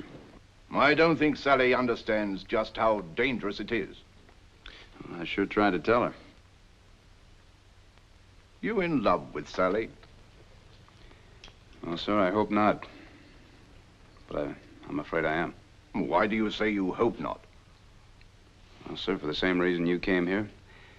We both know what kind of a life a peace officer lives, what can happen to him. You see, Sally's from Boston, and sometimes I get the feeling that, well, that she thinks Dodge City is just a great big Wild West show. Yes, I'm certain of that. I don't think she realizes just how violent and brutal life on the frontier can be. Well, sir, that's why I haven't, Asked her to marry you? Yes, sir. Well, I hope you'll give yourself time to do some more thinking about it. I can't pretend that Sally would follow my wishes. She's like her mother, who insisted that we move west after the war.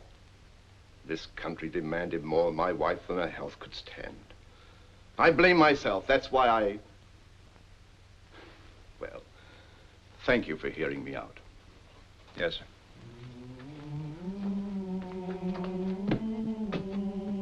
Good day, Marshal.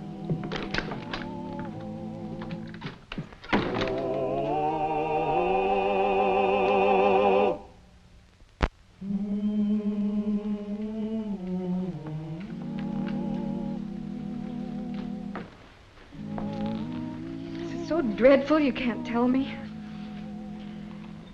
What did my father say to you? Just what every father would say. He was really very nice about it. What he had to say made sense. Wyatt, my father's prejudice against this country for women on account of my mother. I know. He doesn't want you to marry a man in my line of work. So that's it. He's afraid I couldn't face up against the daily fear of your being hurt. I'm a coward. You think about it. I don't want to think about it. Wyatt, you are in love with me. Yes, I am. But it can't come true. Not right now. Why not? Because of what you are, Sally, and what I am. What life in Dodge is like. You can't just marry. Why didn't you shoot back? He was aiming high. He was just trying to warn me. I think I would have shot back. You see, I really am quite tough.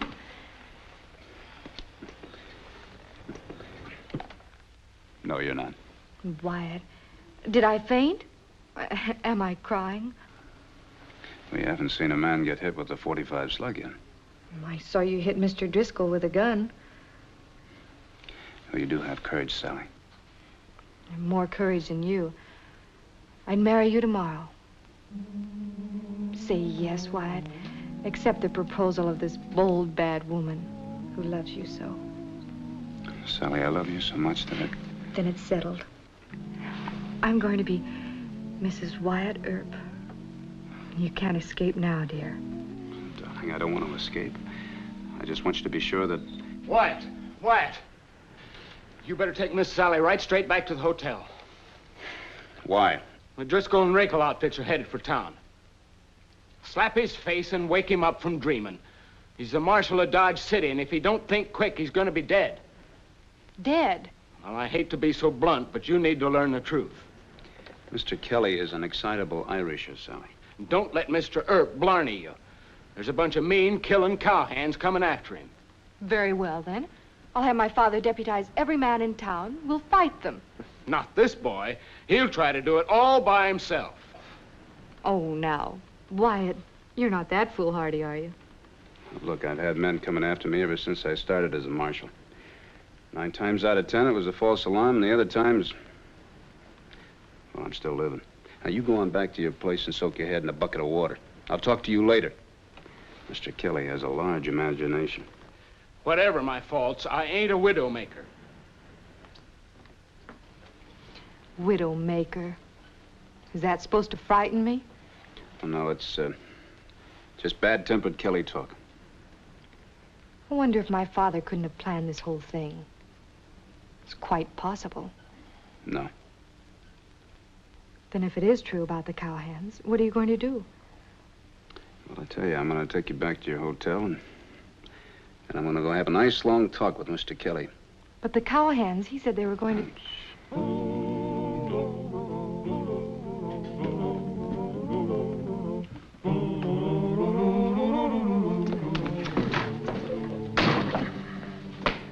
I'd have punched you one. I've let all your remarks about marriage pass, but what you pulled tonight was just about the limit. Well, save your strength. You're gonna need it in the morning. For what? You ever hear of Big Rance, the foreman for Toby Driscoll? No, I can't say as I have. Is he faster than Clay Allison? He don't fight with guns. He fights with his fists. Oh, well, that'll be a nice change. Well, you won't think so. He's bigger than you are. And he's whipped every top fighter from here to San Antonio. You trying to tell me that all they're gonna do is try and get me into a fist fight with Rance? Driscoll and Rakel ain't stupid. They know Judge Fabian would call in the soldiers and hang any man who tried to gun you. All right, so there's much ado about nothing. Nothing, is it? Rance will beat you to a bloody pulp. You'll live a cripple the rest of your days, if you don't die. Maybe. Now, what was the idea of trying to scare Miss Sally? I asked you a question, and you'll get no answer from me. If you don't know what's wrong with you marrying a girl like her, I'd never get it through your thick head. That widow make a remark, huh? Look, I got some fine brass knuckles around here. You better try them on for size. I don't need your brass knuckles or anything else. So you think I'll leave Miss Sally a widow, huh? It ain't likely. When Big Rance gets through with you, there couldn't even be a marriage. Now quit being a fool and put these in your pocket. Oh, thanks. Well, I've seen Big Rance fight. At least let me show you some of his dirty tricks. I'm not interested, Mr. Kelly. But in regards to Miss Sally, if I ever hear the... Get out of my place! I won't sleep a wink tonight. I'll see Big Rance's fists breaking your jaw and cracking your ribs. He wears Mexican spurs on his boots, and I can see him now. Mr. Kelly, will you kindly shut up? I found myself a brave girl. You know, you're the one who ought to be wearing skirts. Sometimes I think you're my friend, other times I think you're my enemy. You do me a favor tomorrow morning and be my friend, huh? What's the deal? Just don't try and stop the fight. Promise?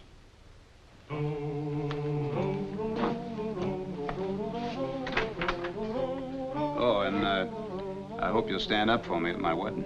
You're dreaming, Wyatt.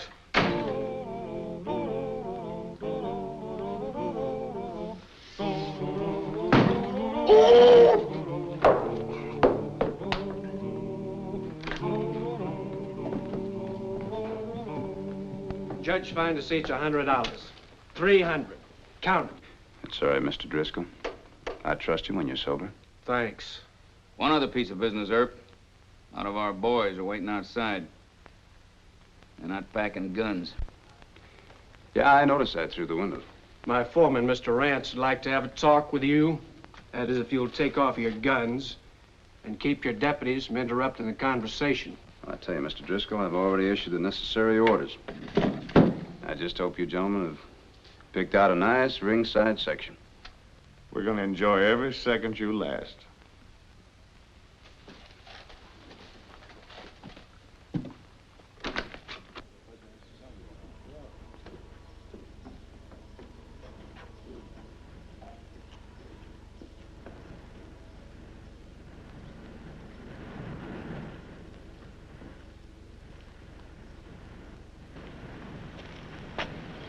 Your name, Rance? Yeah.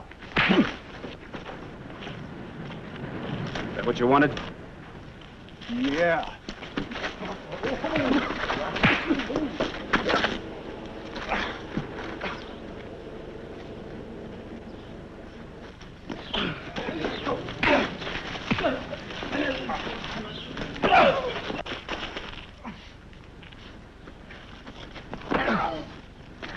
Give him the spurs, Rance.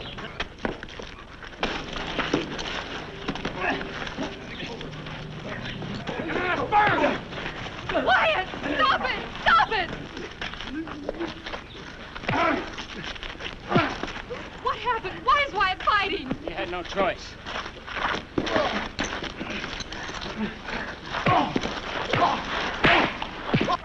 You stop him! He's lost his mind! He'll put his eyes out! He'll blind him! Can't stop a fight. Rance won't, Rich.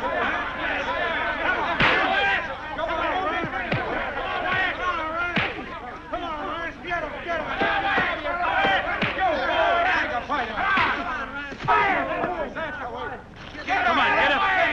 Give it up again. Come on. What's going on? Wyatt! Stop it! Stop it! Come on. Give it. Rance. Get him now, Rance. Get him.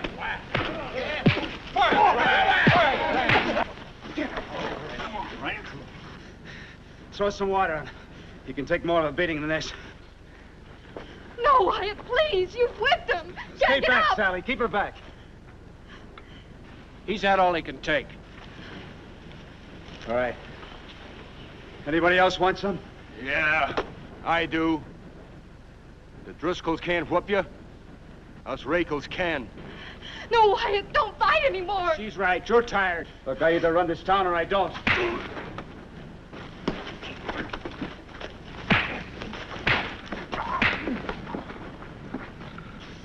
Come on, get up!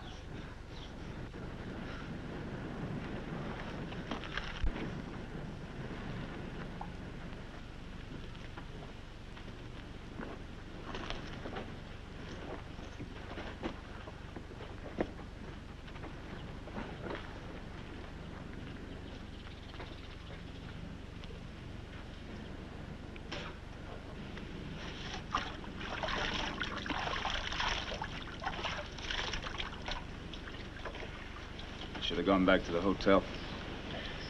You didn't have to fight that other man. It was brutal. I'm in a brutal business. I told you that. Now you know. Yes. Now I know.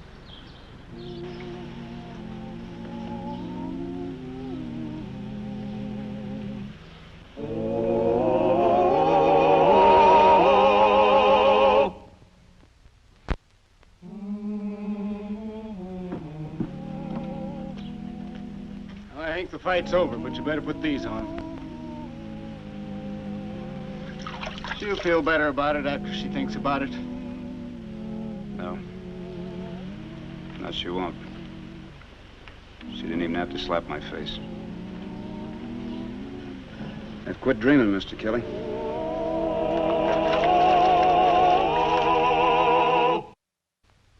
Well, he cleaned up the country, the old Wild West country. He made law and order prevail.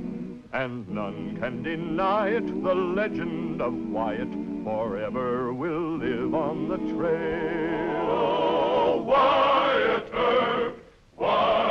Earp, brave, courageous, and bold. Long live his fame, and long live his glory, and long may his story be told. Long may his story be told.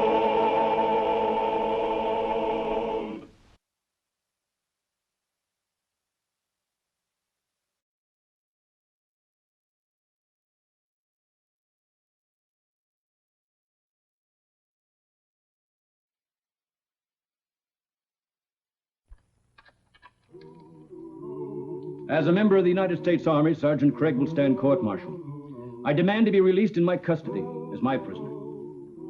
He murdered a civilian within the city limits of Dodge. The law says it's my duty to hold him. Well, then, Marshal, I'll take him by force.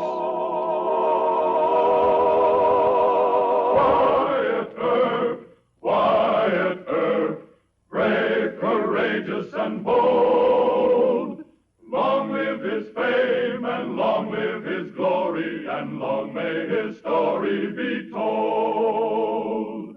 The Life and Legend of Wyatt Earp, starring Hugh O'Brien.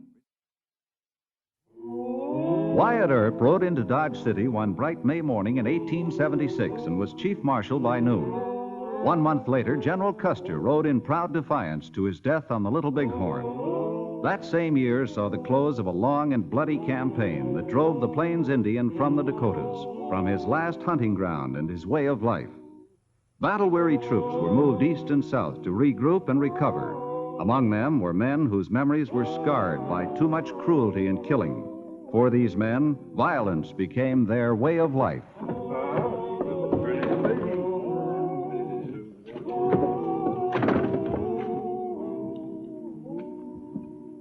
Private Crenshaw? Sergeant Craig, sir. Yeah. I wanted tobacco. Give me some tobacco. Darn if I ain't fresh out myself.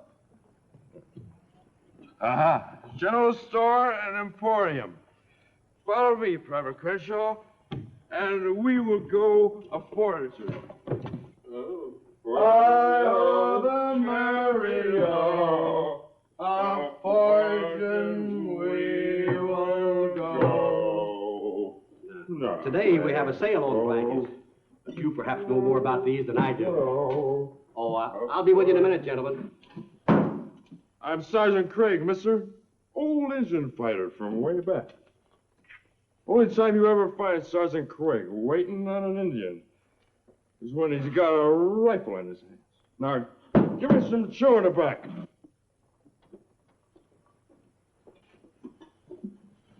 All I have is Union Twist. So, what's the difference? It's chewing tobacco, ain't it? Hey, Private Crenshaw? If Union Twist is good enough for the Union, it's good enough for a couple Union soldiers. Right, Sarge? Hooray!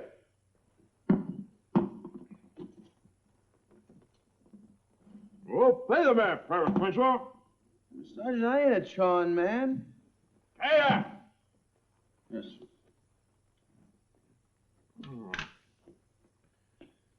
All present and paid for Sergeant Craig, sir.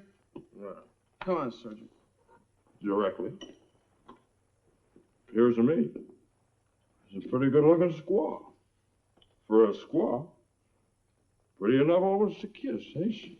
Please, Sergeant, let's not have any trouble. No. Come on, Sergeant. We got guard duty. Leave us alone, soldier. We don't make trouble.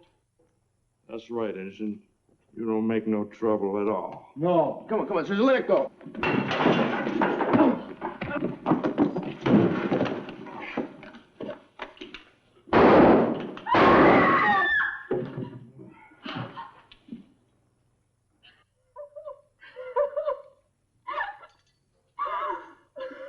All right, a couple of you help the doc take him over to the coroner's office.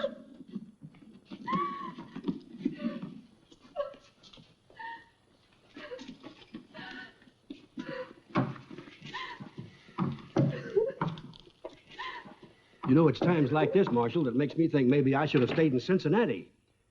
Well, the important thing, Mr. Whittle, is will you make positive identification? I certainly will, sir. Good. Will you come down to the office and sign a statement? Well, be glad to.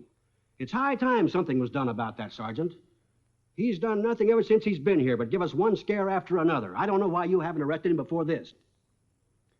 He's a soldier, Mr. Whittle.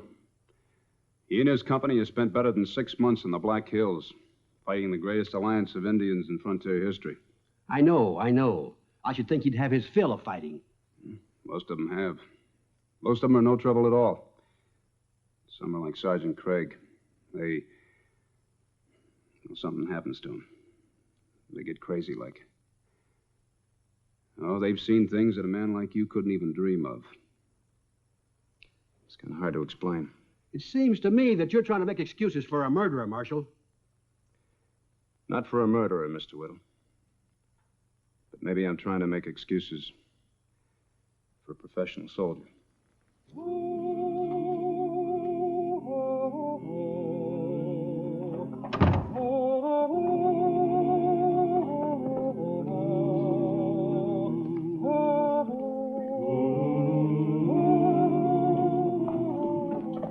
Coroner's making out the death certificate. How's his squaw? I sent for his relatives. She'll stay with him till they fetch him. You're on duty tonight, aren't you? Yeah. Good. I want to ride out to the fort and pick up the sergeant. On what charges? Murder. What else? Wyatt, you think we have a case? You know the accused is a soldier. I never heard of a soldier being charged with killing an Indian. You got an eyewitness, Mr. Whittle. It says it was a plain case of murder. Anyway, it's not up to me to try the accused, but it is up to me to bring him in.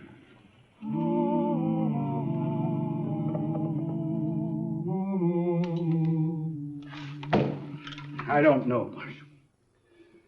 I hope that I'm doing the right thing. I'm sure you are, Lieutenant. Civil law takes precedence in a civil crime.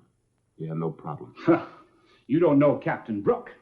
I'm afraid he'll hold a different view. Why should he? The law's the law, isn't it? But, Marshal, this is an Indian. Indians aren't citizens. And the law isn't too clear on this point. And a man like Captain Brooke, well, Look, Lieutenant, if you have any worries, forget it. I'll take full responsibility. Come in. You sent for me, sir? Sergeant Craig, this is Marshal Earp of Dodge City. He has a warrant for your arrest, claims you killed an Indian. Self-defense, Marshal. The redskin pulled a knife. According to the owner of the store where it happened, the Indian was trying to get away when you shot him in the back. Well, I've got a witness myself. Private Crenshaw was with me, Lieutenant. He'll have a different story. You'll get a chance to tell it, Sergeant. You'll get a fair trial. I'm to go on trial for gunning an Indian? What the U.S. government pays me to do? There's a difference, soldier. This Indian happened to be a Cherokee, third generation civilized. Cherokee, Comanche, Sioux, what's the difference? They're all the same. I don't intend to try your case, Sergeant. Just put you under arrest. I'll give the lieutenant your handgun and let's go. Give me the revolver, Craig. Are you going to let him get away with this, Lieutenant? I have no authority to prevent it. Now give me that revolver. All right, sir. When the captain comes back, you better have a different story. It'll be on the morning report. I wouldn't wait that long if I was you, sir. It's going to be bad enough you let a civilian run it over one of his boys. That'll be enough from you, Craig. Now get out of here. Thank you, sir.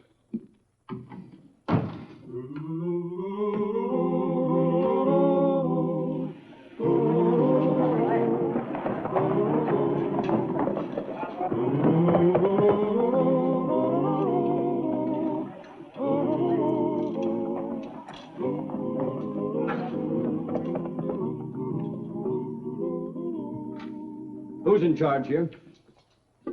I am, sir. You, Wyatt Earp? Yes, Captain? I've come for Sergeant Craig. I'll ask you to be so kind as to release him into my custody. You Captain Brooke? That's right.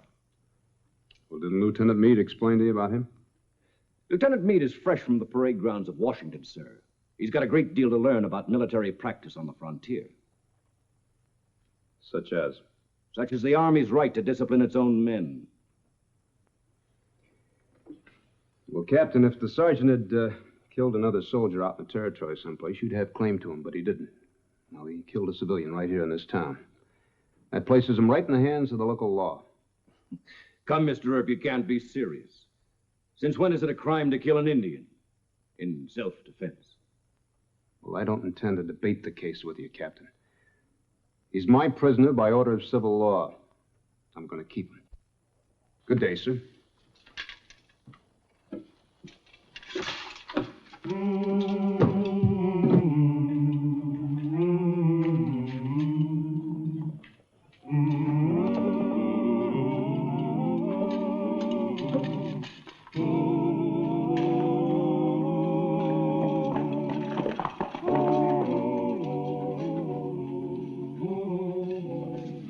I thought he was going to bust. I bet we haven't seen the last of him yet.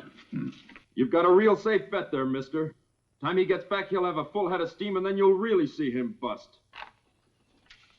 Hey, I don't see Whittle's statement here. Hasn't he brought it in yet? No, not yet. When I stopped around this morning, he said he hadn't had time to get to it. He wants to get it right. Meade! Lieutenant Meade! Begging your pardon, sir, Lieutenant Meade is not here. He left this morning. Where's he gone? You didn't say, sir. There was another soldier with Sergeant Craig last evening when he had that altercation with the Indian. Who was he? I believe it was Private Crenshaw, sir. Tell him I want to see him. Yes, sir.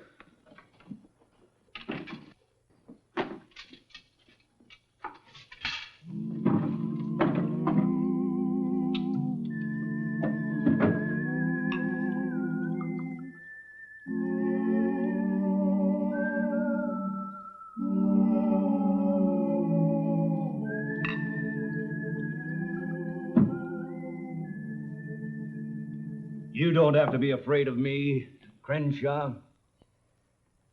Long as my men are loyal to me, I'm loyal to them. You understand, Trooper? Yes, sir. You ever hear the phrase esprit de corps? Yes, sir. Know what it means? Well, I think so, sir. It's what this company has, Crenshaw. We've fought together, been beaten together, and we've won together. Now, that means something, doesn't it, son? Yes, sir.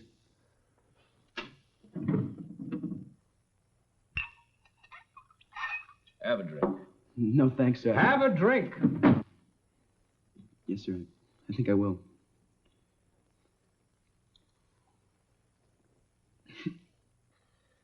Now then, Crenshaw.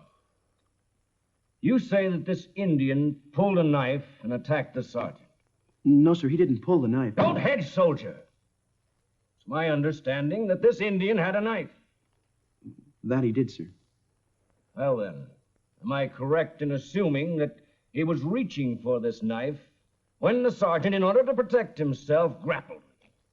Well, I guess...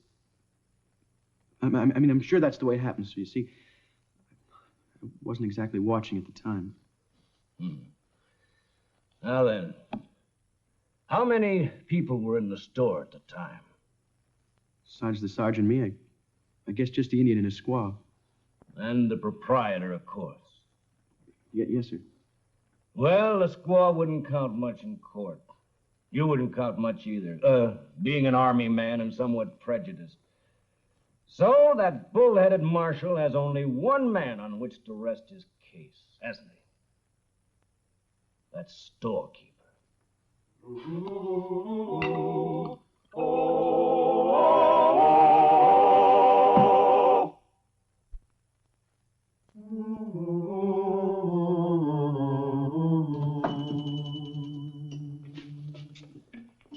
Good afternoon, gentlemen. May I help you? You may, sir. You most definitely may. It concerns the altercation which took place here yesterday between one of my men and an Indian. Yes.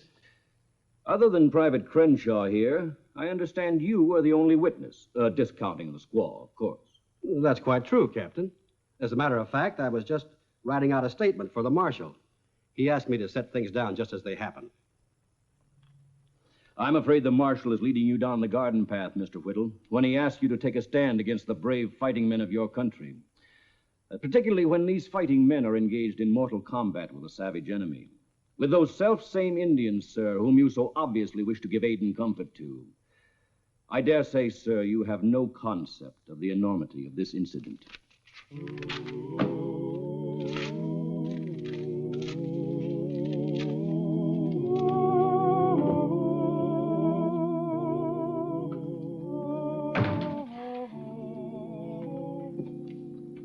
Mr. Whittle bring in the statement yet? No. Sergeant's on trial docket for 11 o'clock tomorrow morning. Yeah, I know. Harris is prosecuting. He's going to stop by here later this afternoon for depositions. Well, then Whittle better not wait to bring in that statement. He better come here in person. I better go tell him.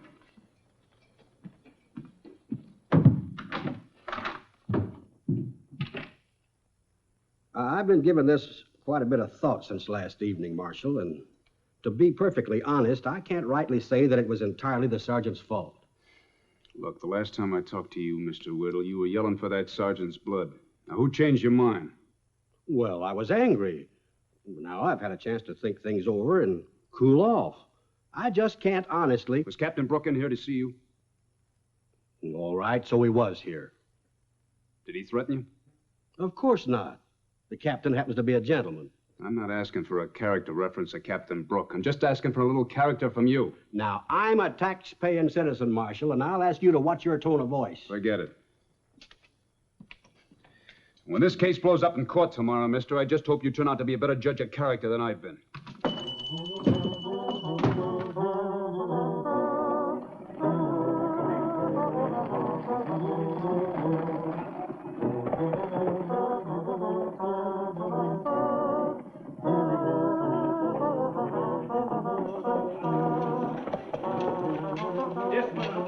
Take position to guard this office.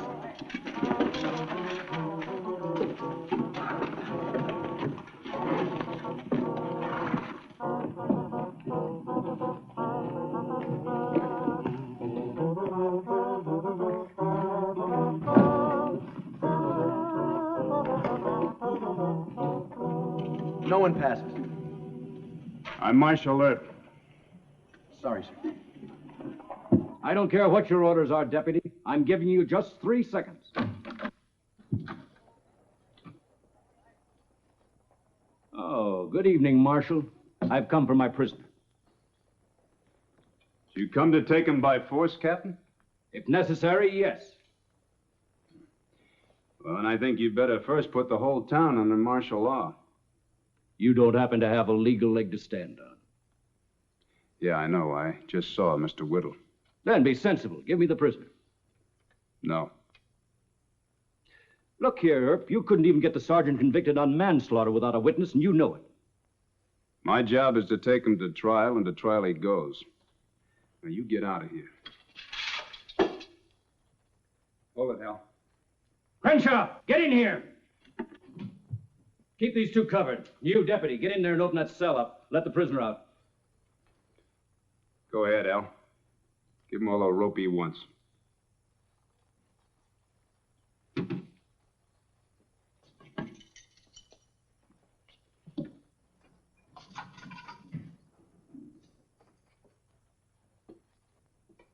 Outside, Sergeant. Hurry. Just let me get my gun, Captain, sir. Hurry, Sergeant, use my horse!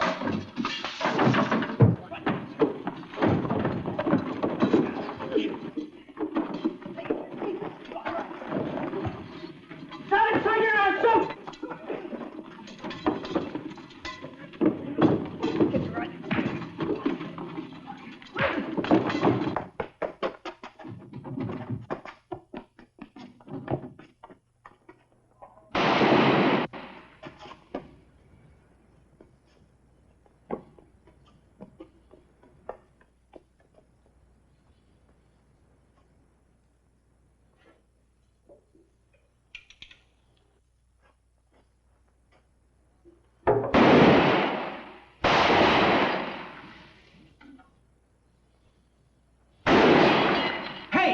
You take that gun and get out of here. You're wrecking my store.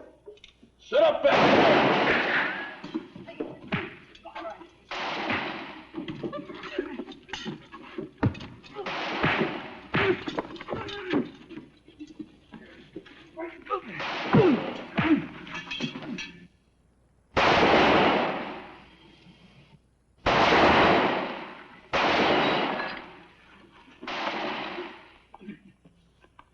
Fire, you idiots! Don't just stand there. Shoot him down! Fire, I said! Shoot him, you cowards! Shoot him! I've done my best to avoid bloodshed. But if that's what you want, let's have it now.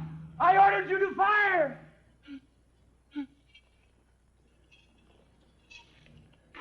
I order you to shoot this man.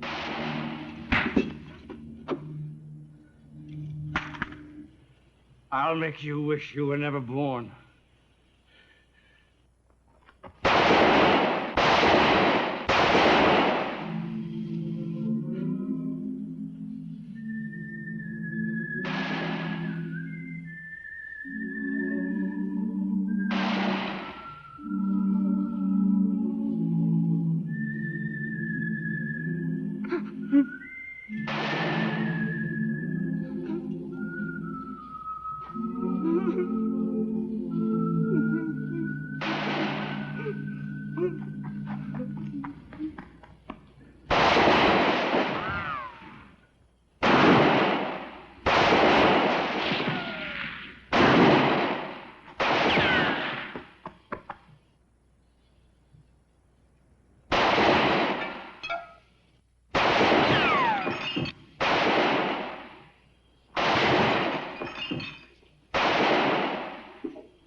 I got him, Sergeant! I got him!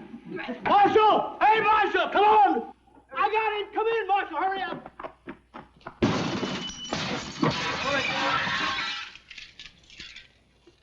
Kick that gun over here.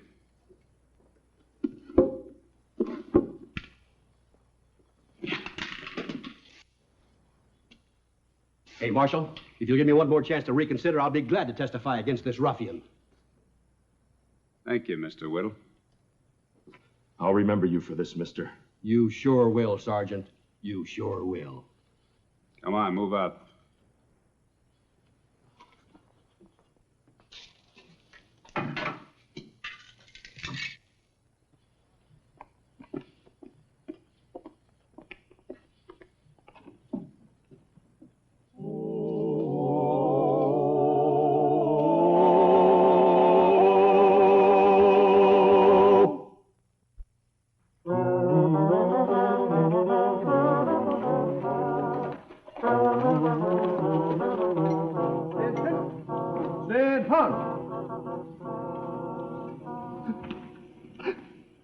Whatever happened to you, Captain?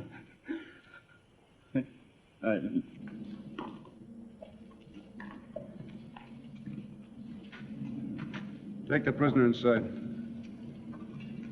You can put up that gun, Mr. Earp. There'll be no more trouble. The colonel's apologies and mine. Captain hasn't been himself for some time now, so I took the liberty of sending for aid last week. The colonel arrived as soon as he could. Mr. Earp, Colonel Grayson. Marshal? How do you do, sir? Stay with Captain Brooke, Lieutenant. Yes, sir. I don't ask you to understand, Mr. Earp, but I want you to know the Army will pay for all damages and make any necessary restitution. Thank you, sir. And what about the prisoner? The sergeant falls entirely under civil jurisdiction, of course. Lieutenant Meade explained everything to me. I only wish I could explain Captain Brooke's case to you as easily.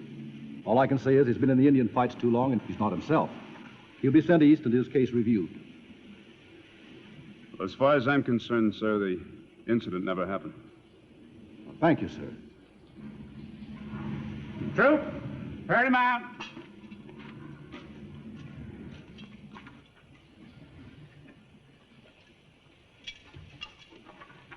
Mount!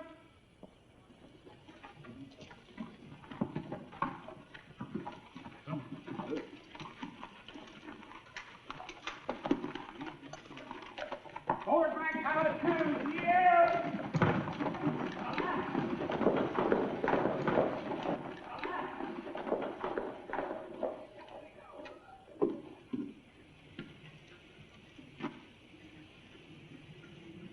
What a day. You think it was worth it? Hell, anytime the sun sets on law and order, it's worth it.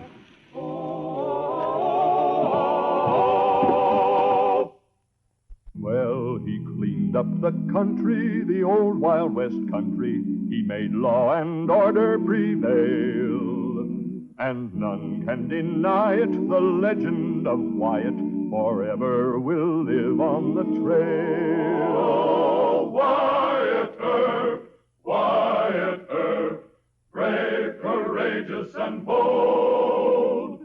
Long live his fame, and long live his glory, and long may his story be told. Long may his story be told.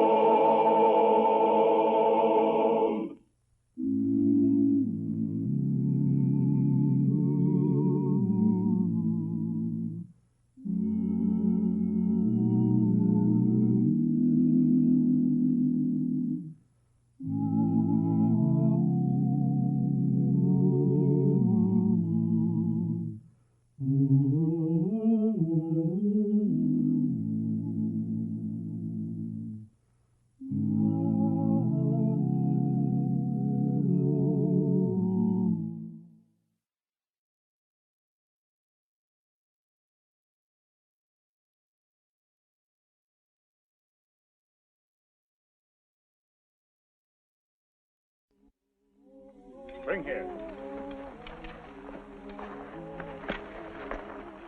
What is it now? Want permission to shoot this pony soldier. You and Wyatt Earp said we could shoot him if Mr. Earp failed to come with our money before sundown. Sun not down yet. We Pawnees, we keep our word. Earp must keep his. You shoot me, my friends will kill every Pawnee found off the reservation. No. We wait till dark. If Earp not come by then, shoot him.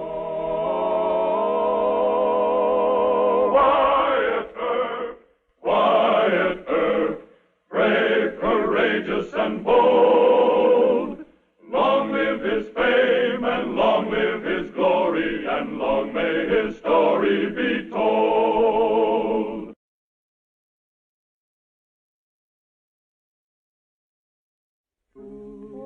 Following the Custer Battle in June of 1876, the Army organized a service of security and information.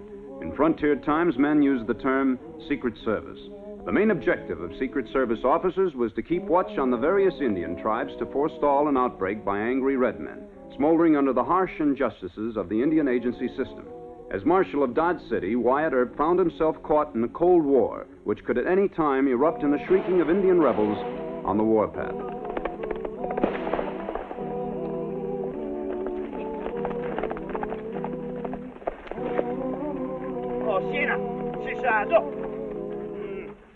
Ana! Ana!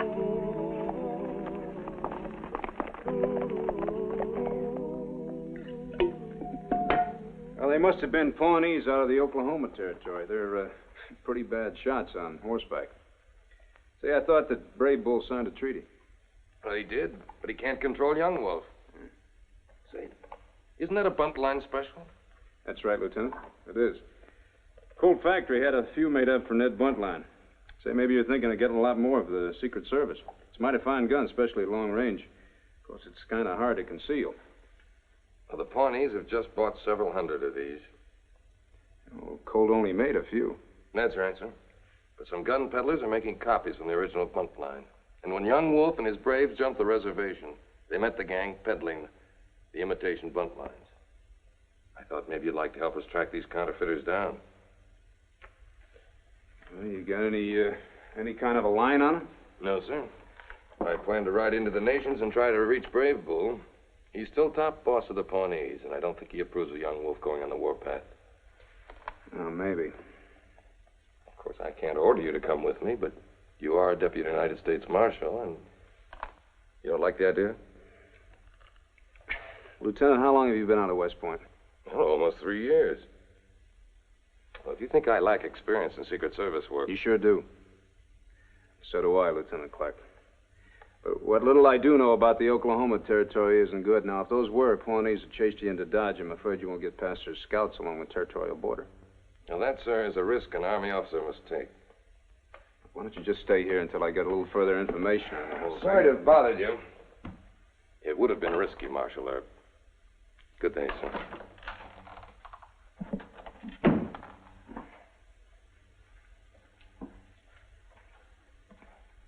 He's gone. You can come in now. Mr. Cousin, you and Mr. Brother have been talking about my bunt line special. We say bunt line shoot 300 yard. Kill coyote on run. You say this to the Pawnee? Not Pawnee, no. We say to Cheyenne in Peshwashka. Yeah, well, you talk too much and in the wrong camp. Now, that young officer that your Pawnee brothers chased to make a joke may lose his scalp. Pawnee not hurt him, Mr. Earp. Yeah? Well, he's riding south to try and find Young Wolf. Long Knife, ich hear Young Wolf. Ich check my cousin, Young Wolf FBO Bediji. Young Wolf by bunt line? Yeah. Couple of hundred of them, according to Lieutenant Clark. Now, you see, that makes me responsible. I gotta try and find Young Wolf and the peddlers who sold him the guns. Belinka, Wyatt Earp, ich hear Bialto Bakahizo. Young Wolf Reservation, Kochi FBO Penichi. Young Wolf on warpath. He's got crazy boys with him. Now, he jumped the reservation, but he's not on the warpath yet. You sure? Mr. Cousin, you and I have been friends too long to have any twisted talk. Now, you know that Young Wolf can't make a move without Brave Bull giving the word. If you and Mr. Brother are afraid of Young Wolf, I have to try and locate him myself.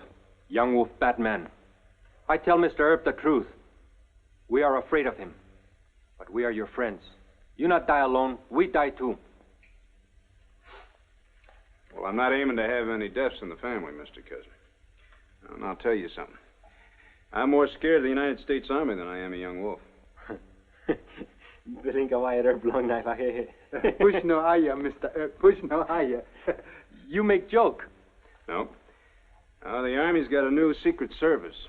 Scouts, spies. Brave but inexperienced young men who think that they can break up this gun-running business by, well, posing as traitors like Mr. Clark did.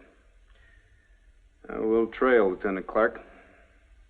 He won't find Young Wolf, but Young Wolf will sure find him.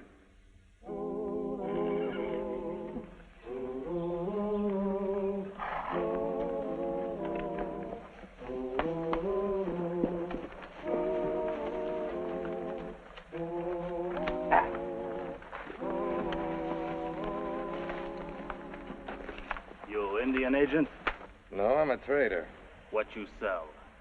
Guns, cartridges, whiskey. You stand straight like pony soldier. Nojero.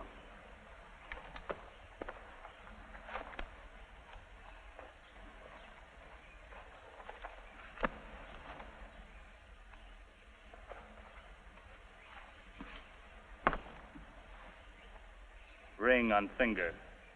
Where is ring? I sold it.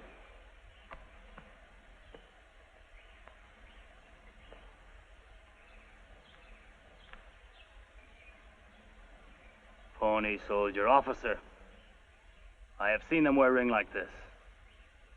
He is spy for army. Shoot him.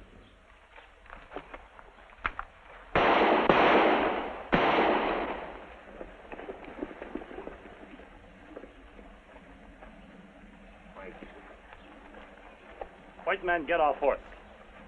Cheyenne, move back.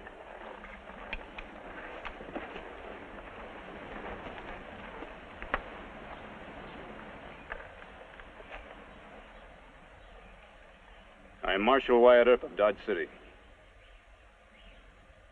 Mr. Cousin of Brave Bear. Mr. Brother of Yellow Hand. No fight with Cheyenne. What you want? I'm looking for bad white men who sold guns to certain Indians. Like this. Take gun. Give here. Buntline Colt. Oh, you recognize it, huh? I see picture. White trader have picture. Did you buy any? No.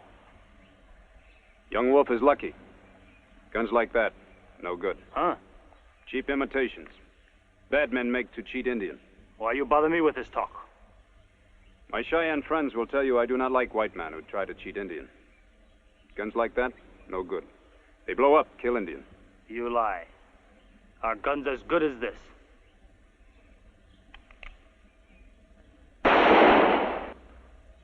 Our gun's better. Fine.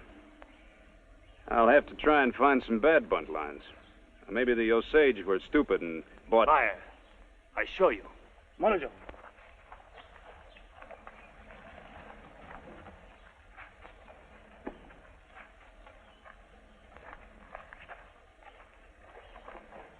White trader cheat Young Wolf? No. Bring cartridges. Nemo.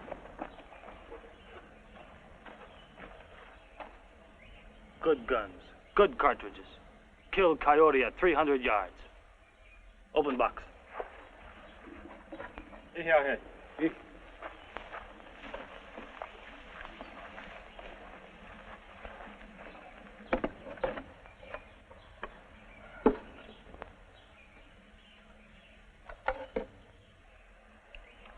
Chakma. Ek be noble. Ik Chakma. You shoot gun. Not in my hand. Give me some rawhide. Here, Baha.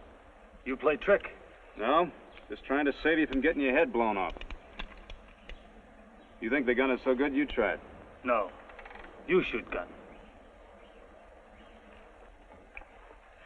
Here.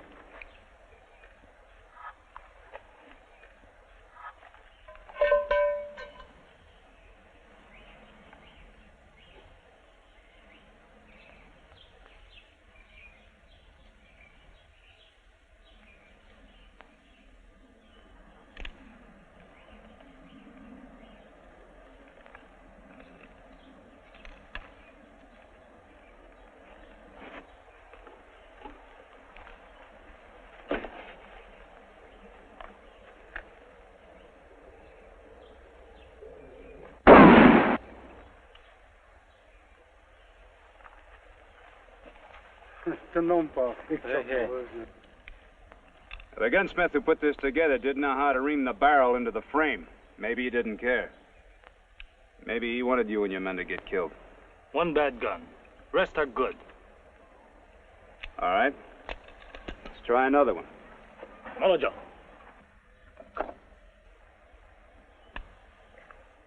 Young Wolf, you make big talk about how good this gun is. This time you shoot. No. You shoot. No. Mokojo.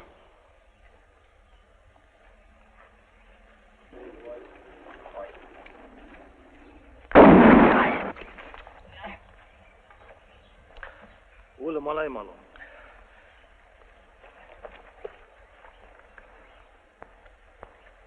The cylinder arm didn't line up the chamber with the barrel. The bullet split and the side blast knocked the loading gate in your man's hand. I will shoot you along with Pony Soldier. Mr. Cousin, explain to Young Wolf that shooting up people isn't going to help him get his money back from the men who cheated him.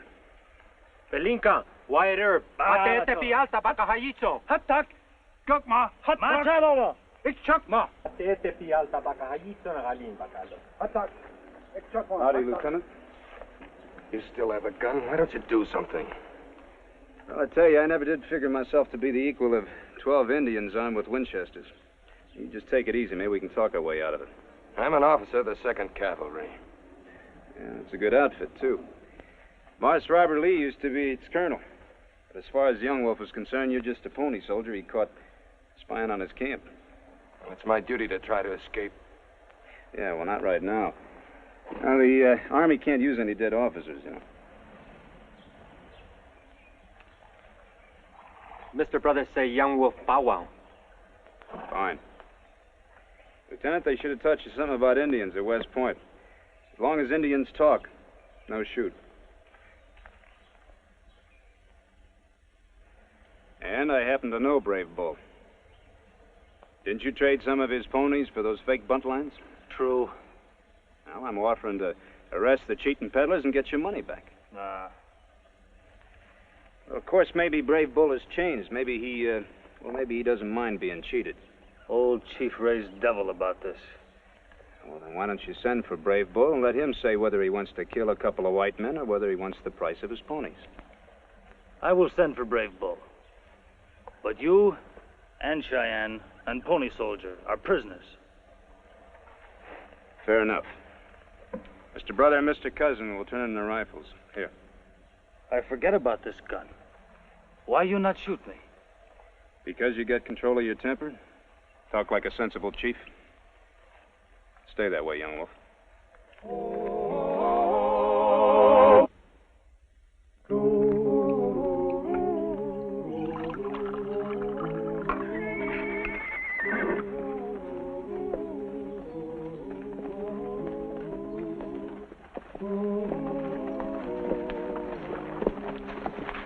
There's your judge and jury, Marshal. You keep underestimating Indians, Lieutenant. You could have made a fight of it. Oh, sure. John Law, you come.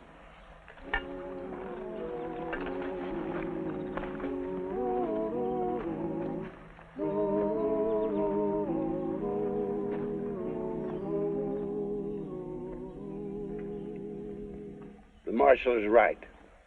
White man named Gunham Dobie sells Young Wolf cheap guns. Dobie. He sells farm equipment out of Dodge. Also guns and whiskey. Brave Bull, old man. I tell my young braves stay on reservation. We were wrong. If you arrest bad white men and give us back our money, we will return to my father's camp. Good. It'll be done. Wait. We hold him till sun go down second time. Pony soldiers angry at Young Wolf. They will not shoot while we have army officer and Cheyenne scout. You're giving me until day after tomorrow. That is right. Brave Bull, I will need Mr. Cousin and Mr. Brother. Why? They must try to buy guns from Mr. Dobie. That way we will have evidence to show our judge. I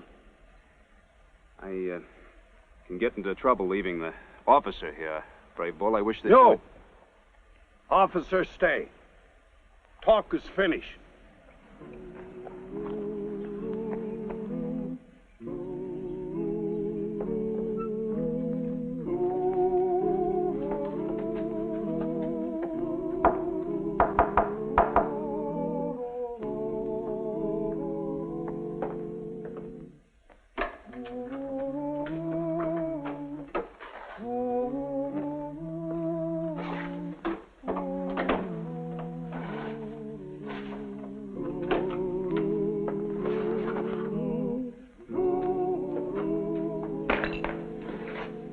You belong to Arapaho or Sioux?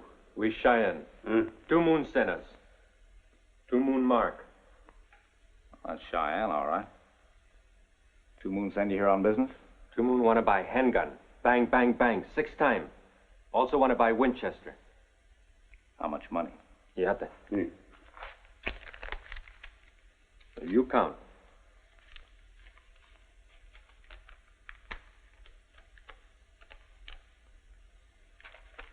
Not enough. I've got a lot of guns to sell. I can't risk my neck on a piddling deal. We get more. How much? $5,000. That'll buy 100 guns, you tell Two Moon. But he'll have to pick them up at stage stop 11, first north of Dodge. We tell Chief. Be back tonight. Through the back room. I'll show you.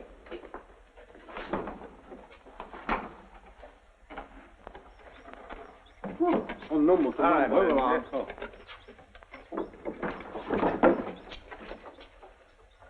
Get the money.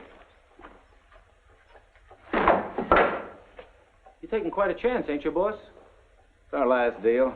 Two Moon will pay $5,000. We make delivery, pocket the dough, then ride south. Not into pony country, I hope. You still don't get it, Pete. Indians never fire new guns until they meet the enemy. Well, you steered us right so far. Say, you better get started packing all the guns on hand. I promised those Cheyennes there'd be 100. Butt-lines and Winchesters? Yeah. There's not more than 80, all told. Well, it's near enough for them.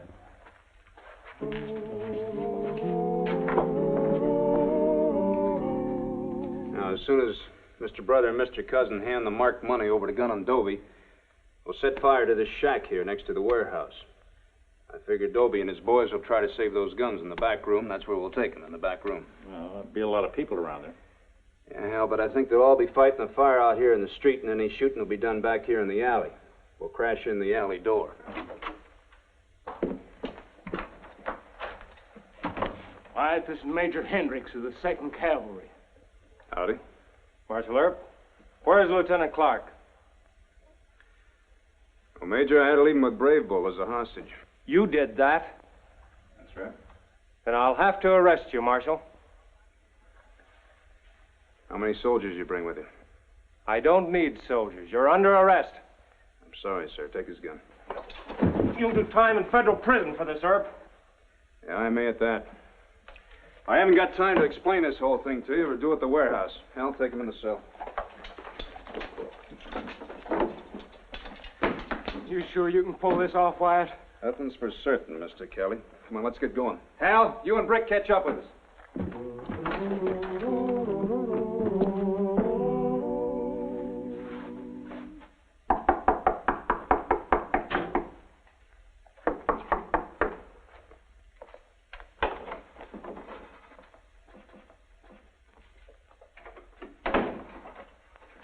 We're supposed to come to the back room. Did you get 5,000? Half. Two Moon says he pay other half when you deliver guns. All right. Count it out. 500. 700. Come on, hurry it up. We ain't got all night. Fire! The shack next door. I gotta save those guns.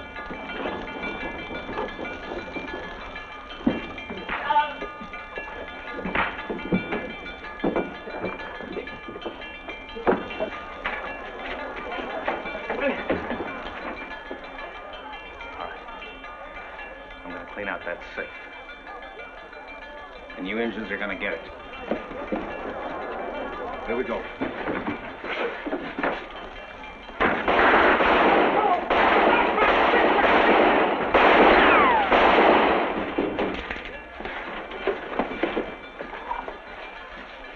I'll patch him up. Take all the money out of the safe. You're dirty John Laws. You killed Louis. I can't take chances winging him the way Wyatt does. Here, put the cuffs on. See you. How much you figure? Enough to buy many ponies. Out there in the head. Wyatt, you in there? Open up! What are you trying to do? Set the whole town on fire? Fire's out, isn't it? Well, almost, little thanks to you. Why, Mr. Dobie, what you hurting about? Peddling guns and whiskey. All prisoners taken care of, Wyatt. Good. Take him along. I gotta ride fast. Oh, hold on. Where are you going? To buy a man's life, if I get there in time. Well, what about Major Hendricks? I'll hold him for an hour or two and then let him go. Maybe he can try me for treason later.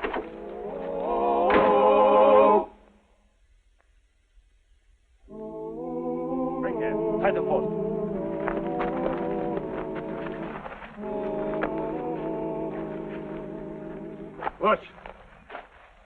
What is this? The sun is down, and Marshal Earp has not brought back our money. No. Tell him to wait. But the sun is down. Earp agreed if he didn't come. Sun not all way down. Tell him to wait. Okay. You're too much hurry to kill soldier. Marshal Earp say sunset. Sun all way down. We wait.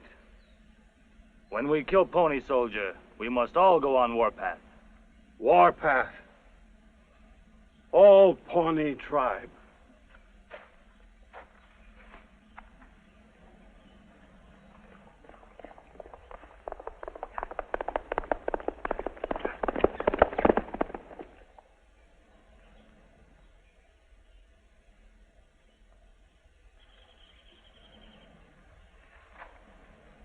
Sun is down. Tell him to shoot.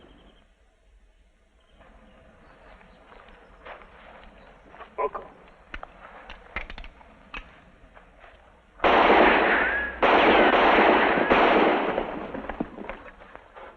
Here's your money. Count it.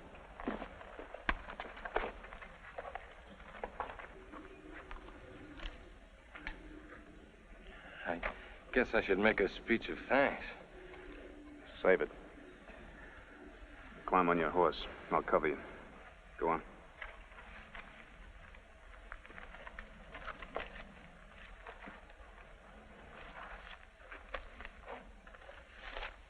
You keep your word. We keep ours. All right. But take your young men back to the reservation. Unless you do that, I'll be after you with many soldiers. If there has to be a fight, you will die first. And then Young Wolf. No fight. Good.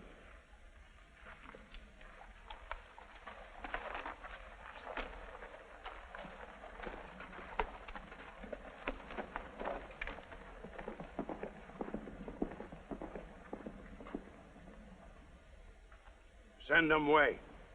Hiya, hiya. How much? 100 ponies, maybe more. Pay me.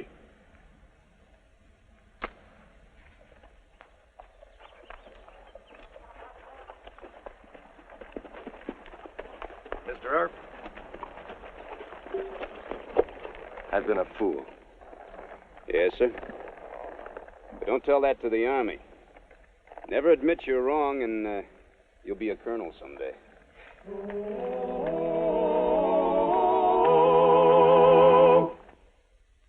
Well, he cleaned up the country, the old Wild West country. He made law and order prevail. And none can deny it, the legend of Wyatt forever will live on the trail. Oh, Wyatt Earp, Wyatt Earp, brave, courageous, and bold.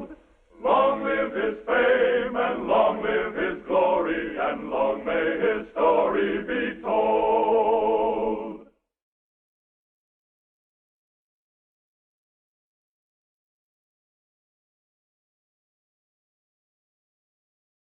ভালোবাসা সুন্দর, ভালোবাসাও সুন্দর। মানুষ নিজের অজান্তেই ভালোবেসে ফেলে।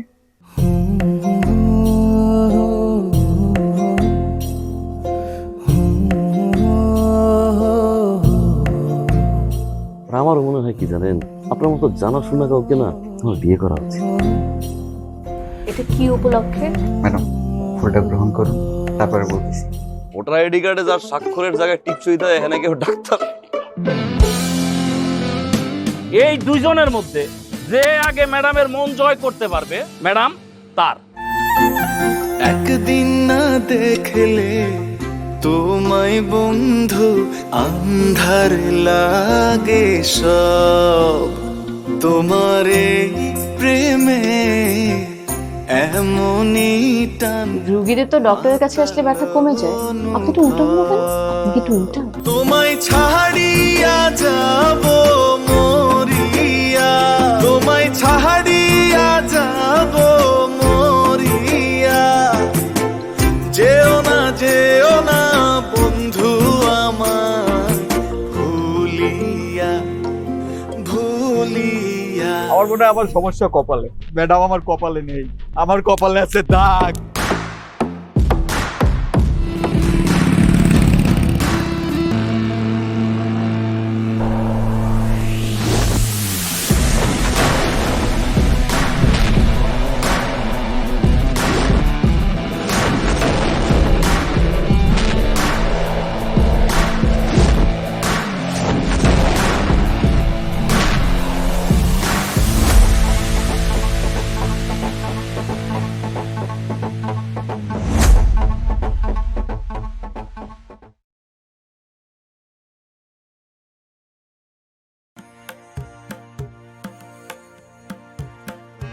Một bao nhiêu? 160 à, thì phải làm một lần nữa, một và hai lần nữa. Rồi một kỹ năng nữa là chụp ảnh, banh slide, đó giờ thì quay rồi sao? Chưa, 10 tiếng nữa. À, cần mất tính thời gian chơi game.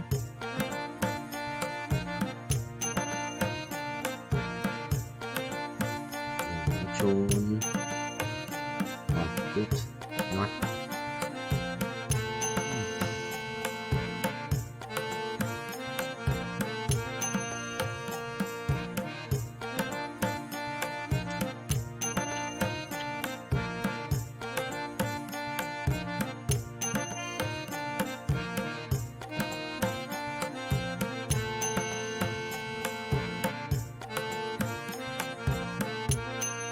Xong đấu này. Đấu sĩ à?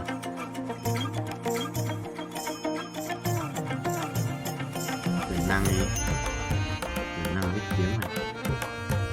Cái đồ hộ bố gái. Bao nhiêu rồi? 26 tỷ à? Ừ. 10 thì là 200 rồi.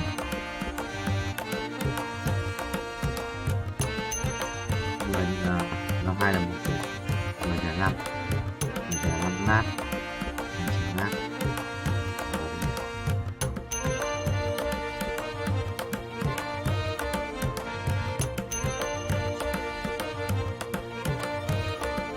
Năm 2 là 10. Đó, 200 lát. 2 triệu một lát. 200 lát. 2, 4. Đó, đúng rồi, 40 củ. Ôi, trời ơi.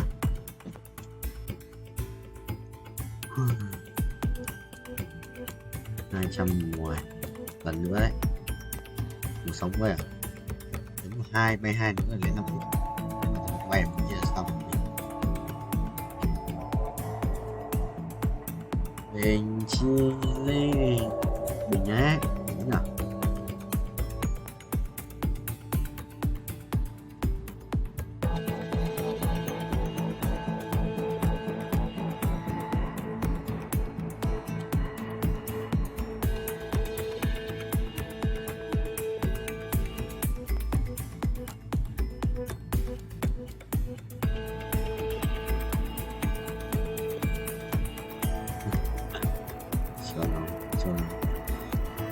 Olivia, ngon có biết kiếm của đánh đâu. Máu, máu, hồi máu, hồi máu, hồi máu, hồi máu. তোমাকে 15 লাখ টাকাই দিতে হবে। তুমি যদি দিতে না পারো তোমার বাবাকে কল দাও। তোমার যত জমি জিরাত বাড়িতে যা যা আছে এগুলো বেচা হইলো তোমরা আমাদের টাকা পাই পাই করে শোধ করবা।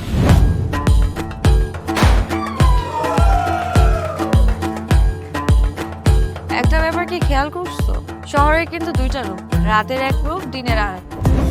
বেঁধেছি ঘর হৃদয়ের পর, গাঢ় সবুজ ওই গহীন বনে। আরে ব্রো, সবসময় চিল থাকতে হবে, কিচ্ছু মাথায় নেওয়া যাবে না। ভালোবাসা হচ্ছে একজন আরেকজনের উপর ভরসা করে, একজন আরেকজনের হাতের উপর হাত রেখে এই জীবনটা কাটিয়ে দেয়। কিছু মানুষ এই রাত জেগে থাকে আর টাকার বিনিময়ে সুখ খোঁজে। বসুন। এখন তো সিরিয়াস হওয়া উচিত, তাই না? আমি তো কোথাও যাচ্ছি না পার্টি করতে। তুমি কেন যাচ্ছ? কেন বন্ধ করতে পারতেছো না বলো তো?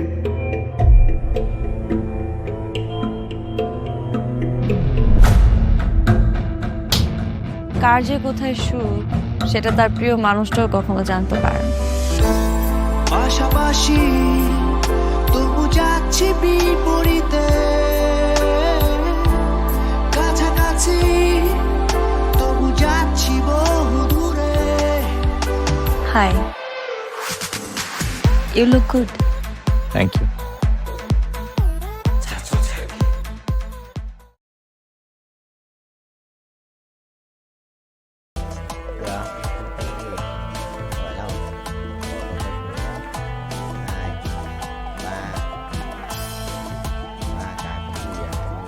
Viên Minh bao nhiêu?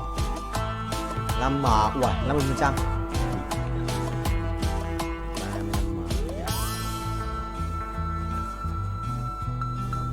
Chịu thua em rồi. Mọi ngày giữa đêm tối. Chuẩn không? Ui, ra với bia này, độc dược à? Thôi cút. Không quan trọng, vụ nổ lớn bị sẽ sẵn bài tử thần mà. Điều hiểu sẽ sẵn bài chưa chạm đất, trải thải cái gì cái đường đâu mà chạm chứ là thế rồi. Đang xuống rồi, đang vòng xuống rồi, đang xuống thì binh sinh linh không. 3 2 1 perfect một lần này.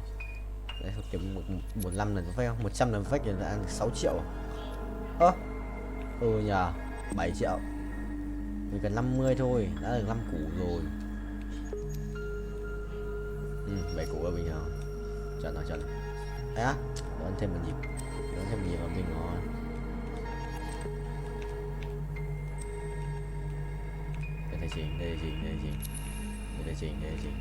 Đây chị. Ok, không được.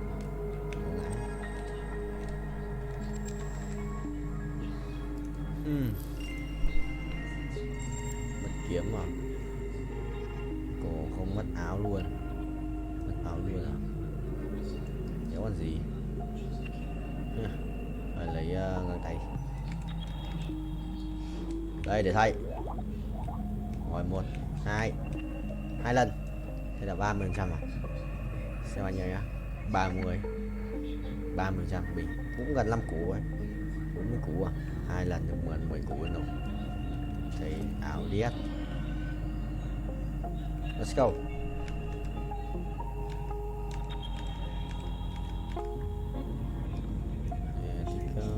Let it go.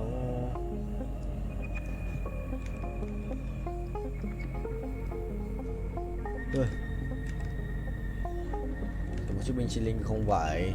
Bánh 7 láp à? Vậy 456 triệu coin để rebirth tiếp à? Sợ khó đấy. Anh cần 50 củ rồi này, phải chừng 40 củ tròn. Kiếm tiền từ điêu ấy. Một lần perfect này. Một lần perfect.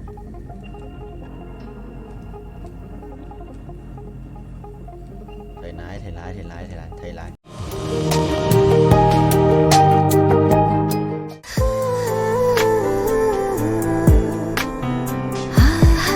আপনি কিন্তু দেখতে যথেষ্ট সুন্দরী একজন মানুষ,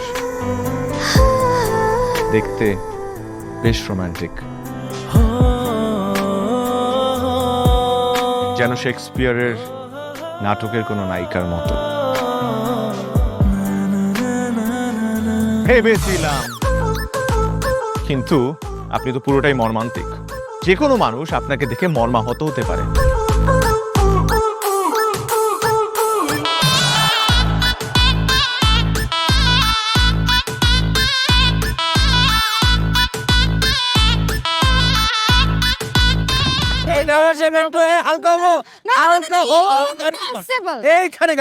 আমার হালকা হতে 1 মাস সময় লেগেছে।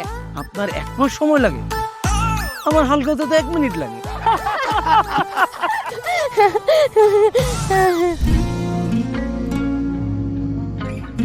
আমার কাছে মনে হয় জীবনসঙ্গী এমন হওয়া উচিত যার সাথে আপনি প্রতিটা মুহূর্ত উপভোগ করতে পারবেন, সারাক্ষণ খুনসুটিতে মেতে থাকতে পারবেন এবং তার মনে এমনভাবে বসবাস করবেন যে আপনার দিকে সে একটাবার তাকালেই বলে দিতে পারবে যে তার বেঁচে থাকার কারণই আপনি। পথে চলতে চলতে কথা বলতে বলতে কখন যেন হলে আমার জানি গল্পে গল্পে মিশে অল্পে অল্পে আমিও হয়ে গেছি তোমার। ছোট ছোট ভুল ফুটে হলো ফুল যে তোমাকে পেলাম। গুটি গুটি পায়ে স্বপ্নের লাই আমি ভেসে গেলাম। আপনি কি মনে করেছেন একজন মানুষ আমার জীবন থেকে চলে গিয়েছে এবং আপনি সেই সুযোগটা কাজে লাগিয়ে আপনার ফিলিংস গুলো আমার কাছে এক্সপ্রেস করবেন আর আমি সেটা হ্যাপিলি অ্যাকসেপ্ট করে নিব? এই হচ্ছে আপনার বন্ধুত্বের নমুনা? রোদের পাখি তোর শহরে আমার মনের স্বপ্ন ঘিরে ওরে পাখি ওরে সারাক্ষণ তোর শহরে বৃষ্টি হলে ভিজে আমার মন।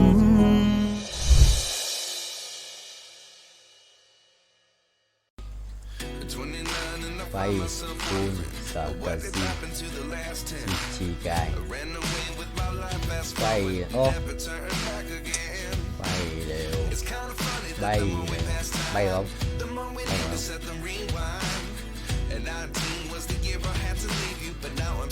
bay không không rồi rồi bay nhập đi 00335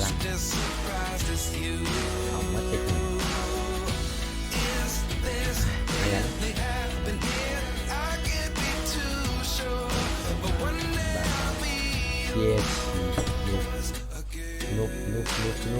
núp vậy không cái khu nào núp vậy con tàu ê cái con bằng tiền họ chấm mà mấy con bằng tiền là họ chấm hết chẳng biết là bao nhiêu wow tôi tài là lúc đó mới được mày ơi đi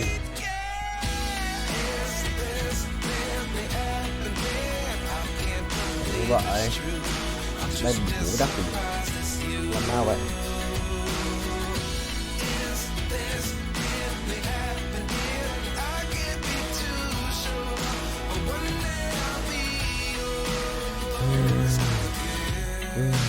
chuồn tao mày chuồn tao mày thích làm học cho mình không lợn này xiềng vang gỗ trang bị đặt sọc và quy định của thuê tính Timor đánh con bài Timor bút sẽ kim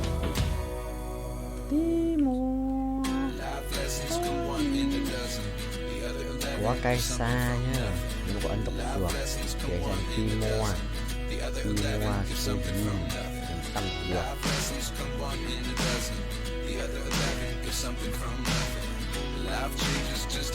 ai à ngon yes rồi này là ghép được đỡ đau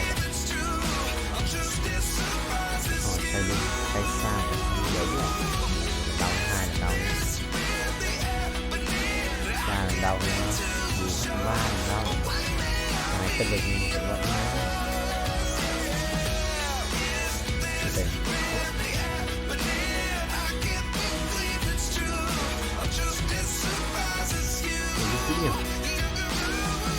Chuẩn chỉ cái thai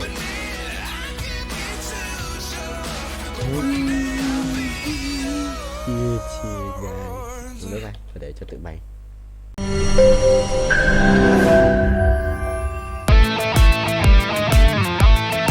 দরকার পড়লে একটা রিকশাওয়ালাকে বিয়ে করবো তারপর তোকে বিয়ে করতে তুমি যদি মরো আমি তোমাকেই বিয়ে করব। দেখো দেখো বিয়ে এত সোজা আমার 5টা কন্ডিশন। কয়টা? 5টা। আমি সিআইডি সাফায়েত রমরাজন। স্যার এটা তো ভোটার আইডি কার্ড স্যার। বাড়িতেই করবেন নাকি হোটেলে? না না, আপনি যেমনটা ভাবছেন বিষয়টা তা না। ভাই আপনি তো করবেন। তোমাকে দিয়ে হবে না, আমি জানতাম। শুধু শুধু সময় নষ্ট করো না। ভাই আপনি তো অনন্ত দলিল না যে অসম্ভবকে সম্ভব করে আপনার কাজ। জিমি জিমি জিমি কি হচ্ছে? আচ্ছা আচ্ছা আচ্ছা, আঙ্গের একদম বইরা দিমু যা আছে সব বাইক কর। শর্ত দিয়ে বিয়ে, শর্ত দিয়ে বিয়ে। ভাই, যে বয়সে মানুষ গার্লফ্রেন্ডের কামড় খায়, সে বয়সে আপনি কুত্তার কামড় খেয়ে হাসপাতালে ভর্তি হয়েছেন।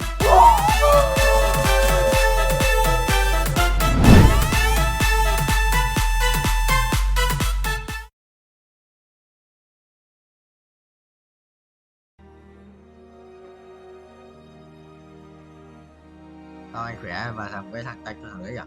Đấy là thuốc 98. Thuốc 98 đéo đâu ấy, ở tận thế này. Này thằng mày có ăn đi, này cũng rồi. Ô, thằng xí lát kia khỏe hơn. Ô, cái gì đấy? Thằng sút cánh với này. Nguồn lúc à? Dạy các bé nguồn lúc à? Em nói game mày điều điên. Bà làm cũ. Nó sang cua mới. OP. Yes. Free auto block. Rồi ra con Zurich 3 luôn đi, xong rồi thầy xếp tiền luôn. Giá hầu huyết đéo Zurich 3 ngu.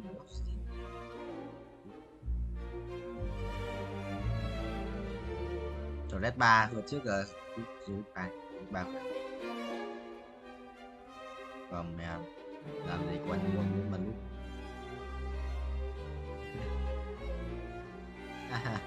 bây giờ rồi chôn đấy, rồi treo thế. Được tao dư được. Còn Zurich tạo huyết thì vẫn tên đồ tanh thôi đúng không?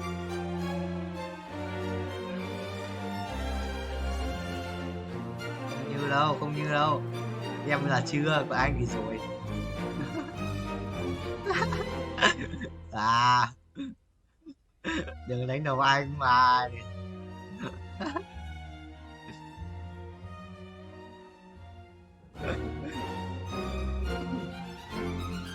Tán làm đéo rồi đúng không? Tán làm gái làm đéo rồi mệt.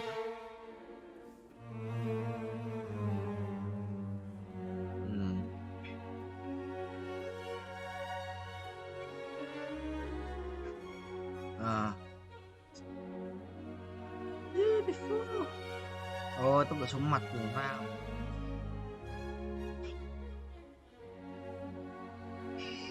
Ui ôi, đây tổng tử sĩ chưa? Loric đã biết tổng tử sĩ không? Này, sẽ dồn hết là 6 mà 94 máu đấy, có thể là 69 máu. Yes. Trời ơi, trong củ này chỉ nhắc thành nó trong củ chưa được chứ.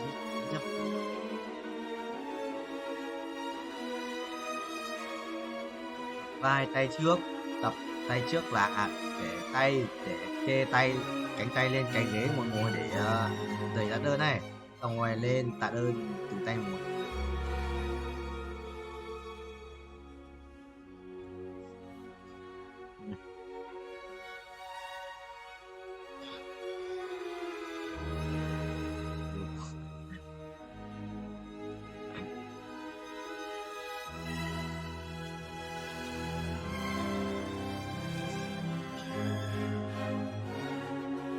That's right, feeling rồi thầy ơi.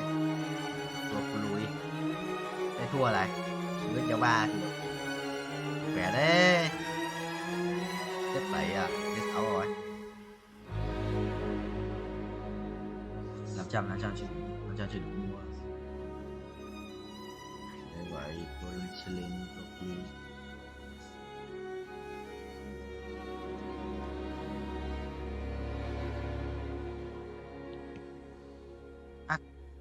Đi ai sống ra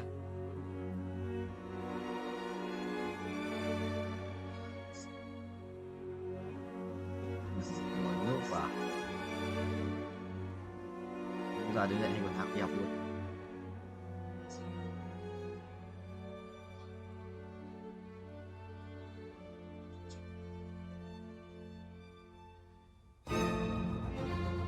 2 từ từ rồi cái tay bắt Christian à cái gì à token cái token của cái mẹ em dùng như Roblox quay được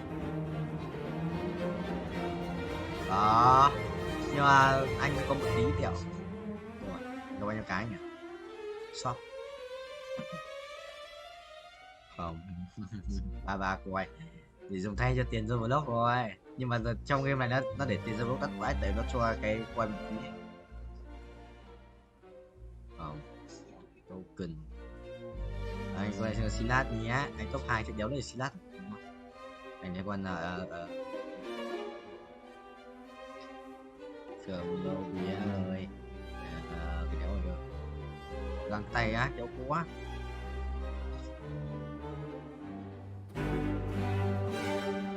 nếu mà đây Azit ở chơi Azit đó mấy thằng chơi Azit đó cho đủ kiếm đấy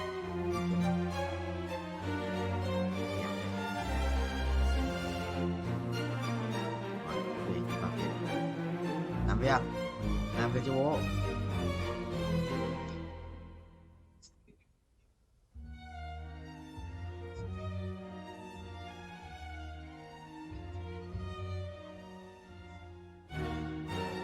sắp 3 dùng chip 3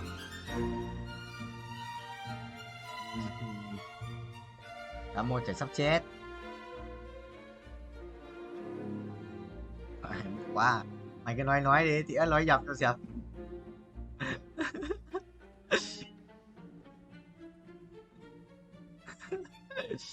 quỷ nó chịu đéo có đồ này phải lấy đéo có nói hết nói rồi đéo có nói đồ rồi con ta đất 3 đéo làm gì được à đây làm rồi anh thử làm gì được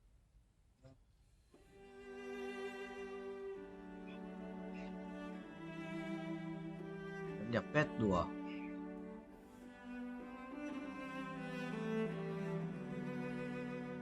một số dịch nữa bắn ăn luôn lên 7 rồi đéo ra số dịch cuối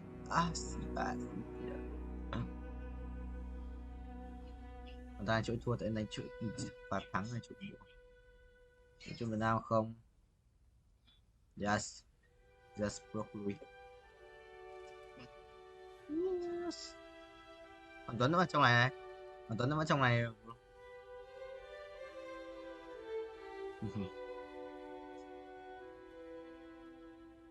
không nó tắt cả game mà cái đây phải không nó tèo ngoài chiếc đồng ngoài chiếc lười mày đây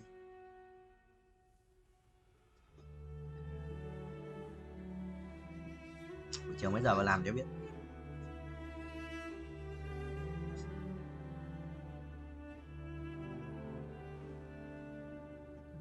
rồi anh kéo ra lúc con số cuối rồi với 3 của bố có Silat rồi là Silat 2 tao đánh lên Silat đánh rồi ra tại phải lên 8 người tao lên 6 bố dồn Zozik một con Zozik nữa thôi đéo luôn nữa tự ra đi nhóc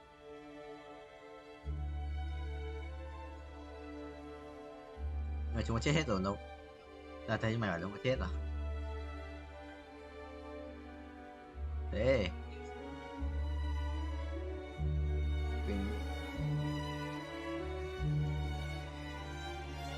mình vậy chào có Zozik cuối đâu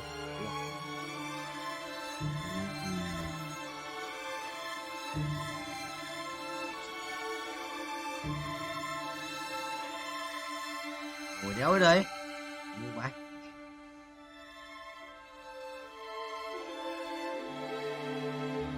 ngồi đéo gì nhỉ yes broccoli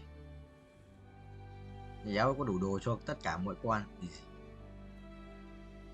có 2 tỏi ra lấy 2 tỏi ra lấy kiếm ấy rồi có farm lốt tiền lên chat đi broccoli rồi thằng kia 1,9 tỷ mà 100% kia thua rồi chơi đi hay à rồi cái kết liễu cái trở được như cứt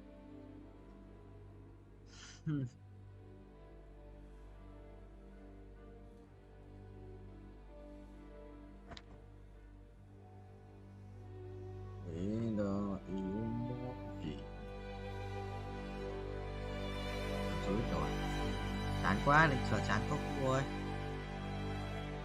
Chán quá đừng trò chán.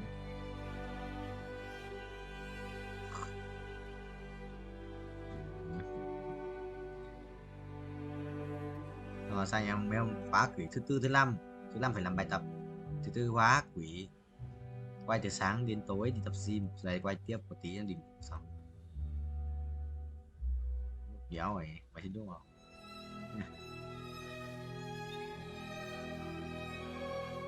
Tại thế tao mở nó hết mà tôi mua à? Auto ở cuối mà cái auto cuối này. Nó mới update rồi. Auto đây Hà Nội.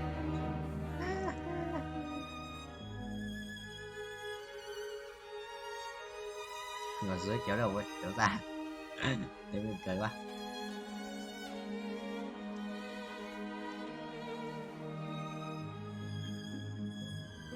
Lúc em phải đọc một lúc nhanh nhẹn thì sẽ mà 100 lần xong.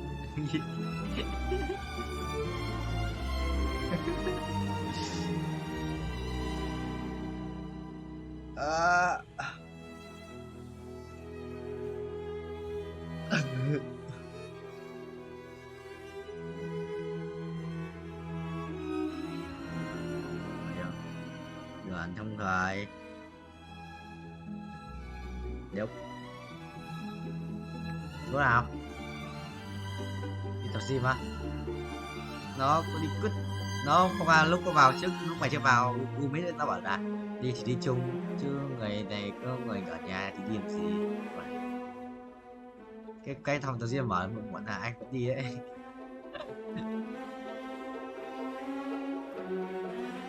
Phải chưa? Đi à? Có cháu nhỉ? Vũ tô tanh.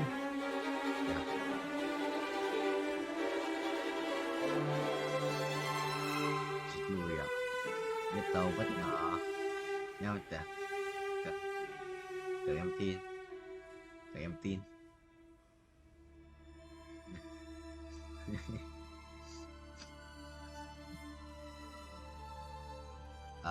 Mày đi cho tao ấy. Đó thì anh thì bớt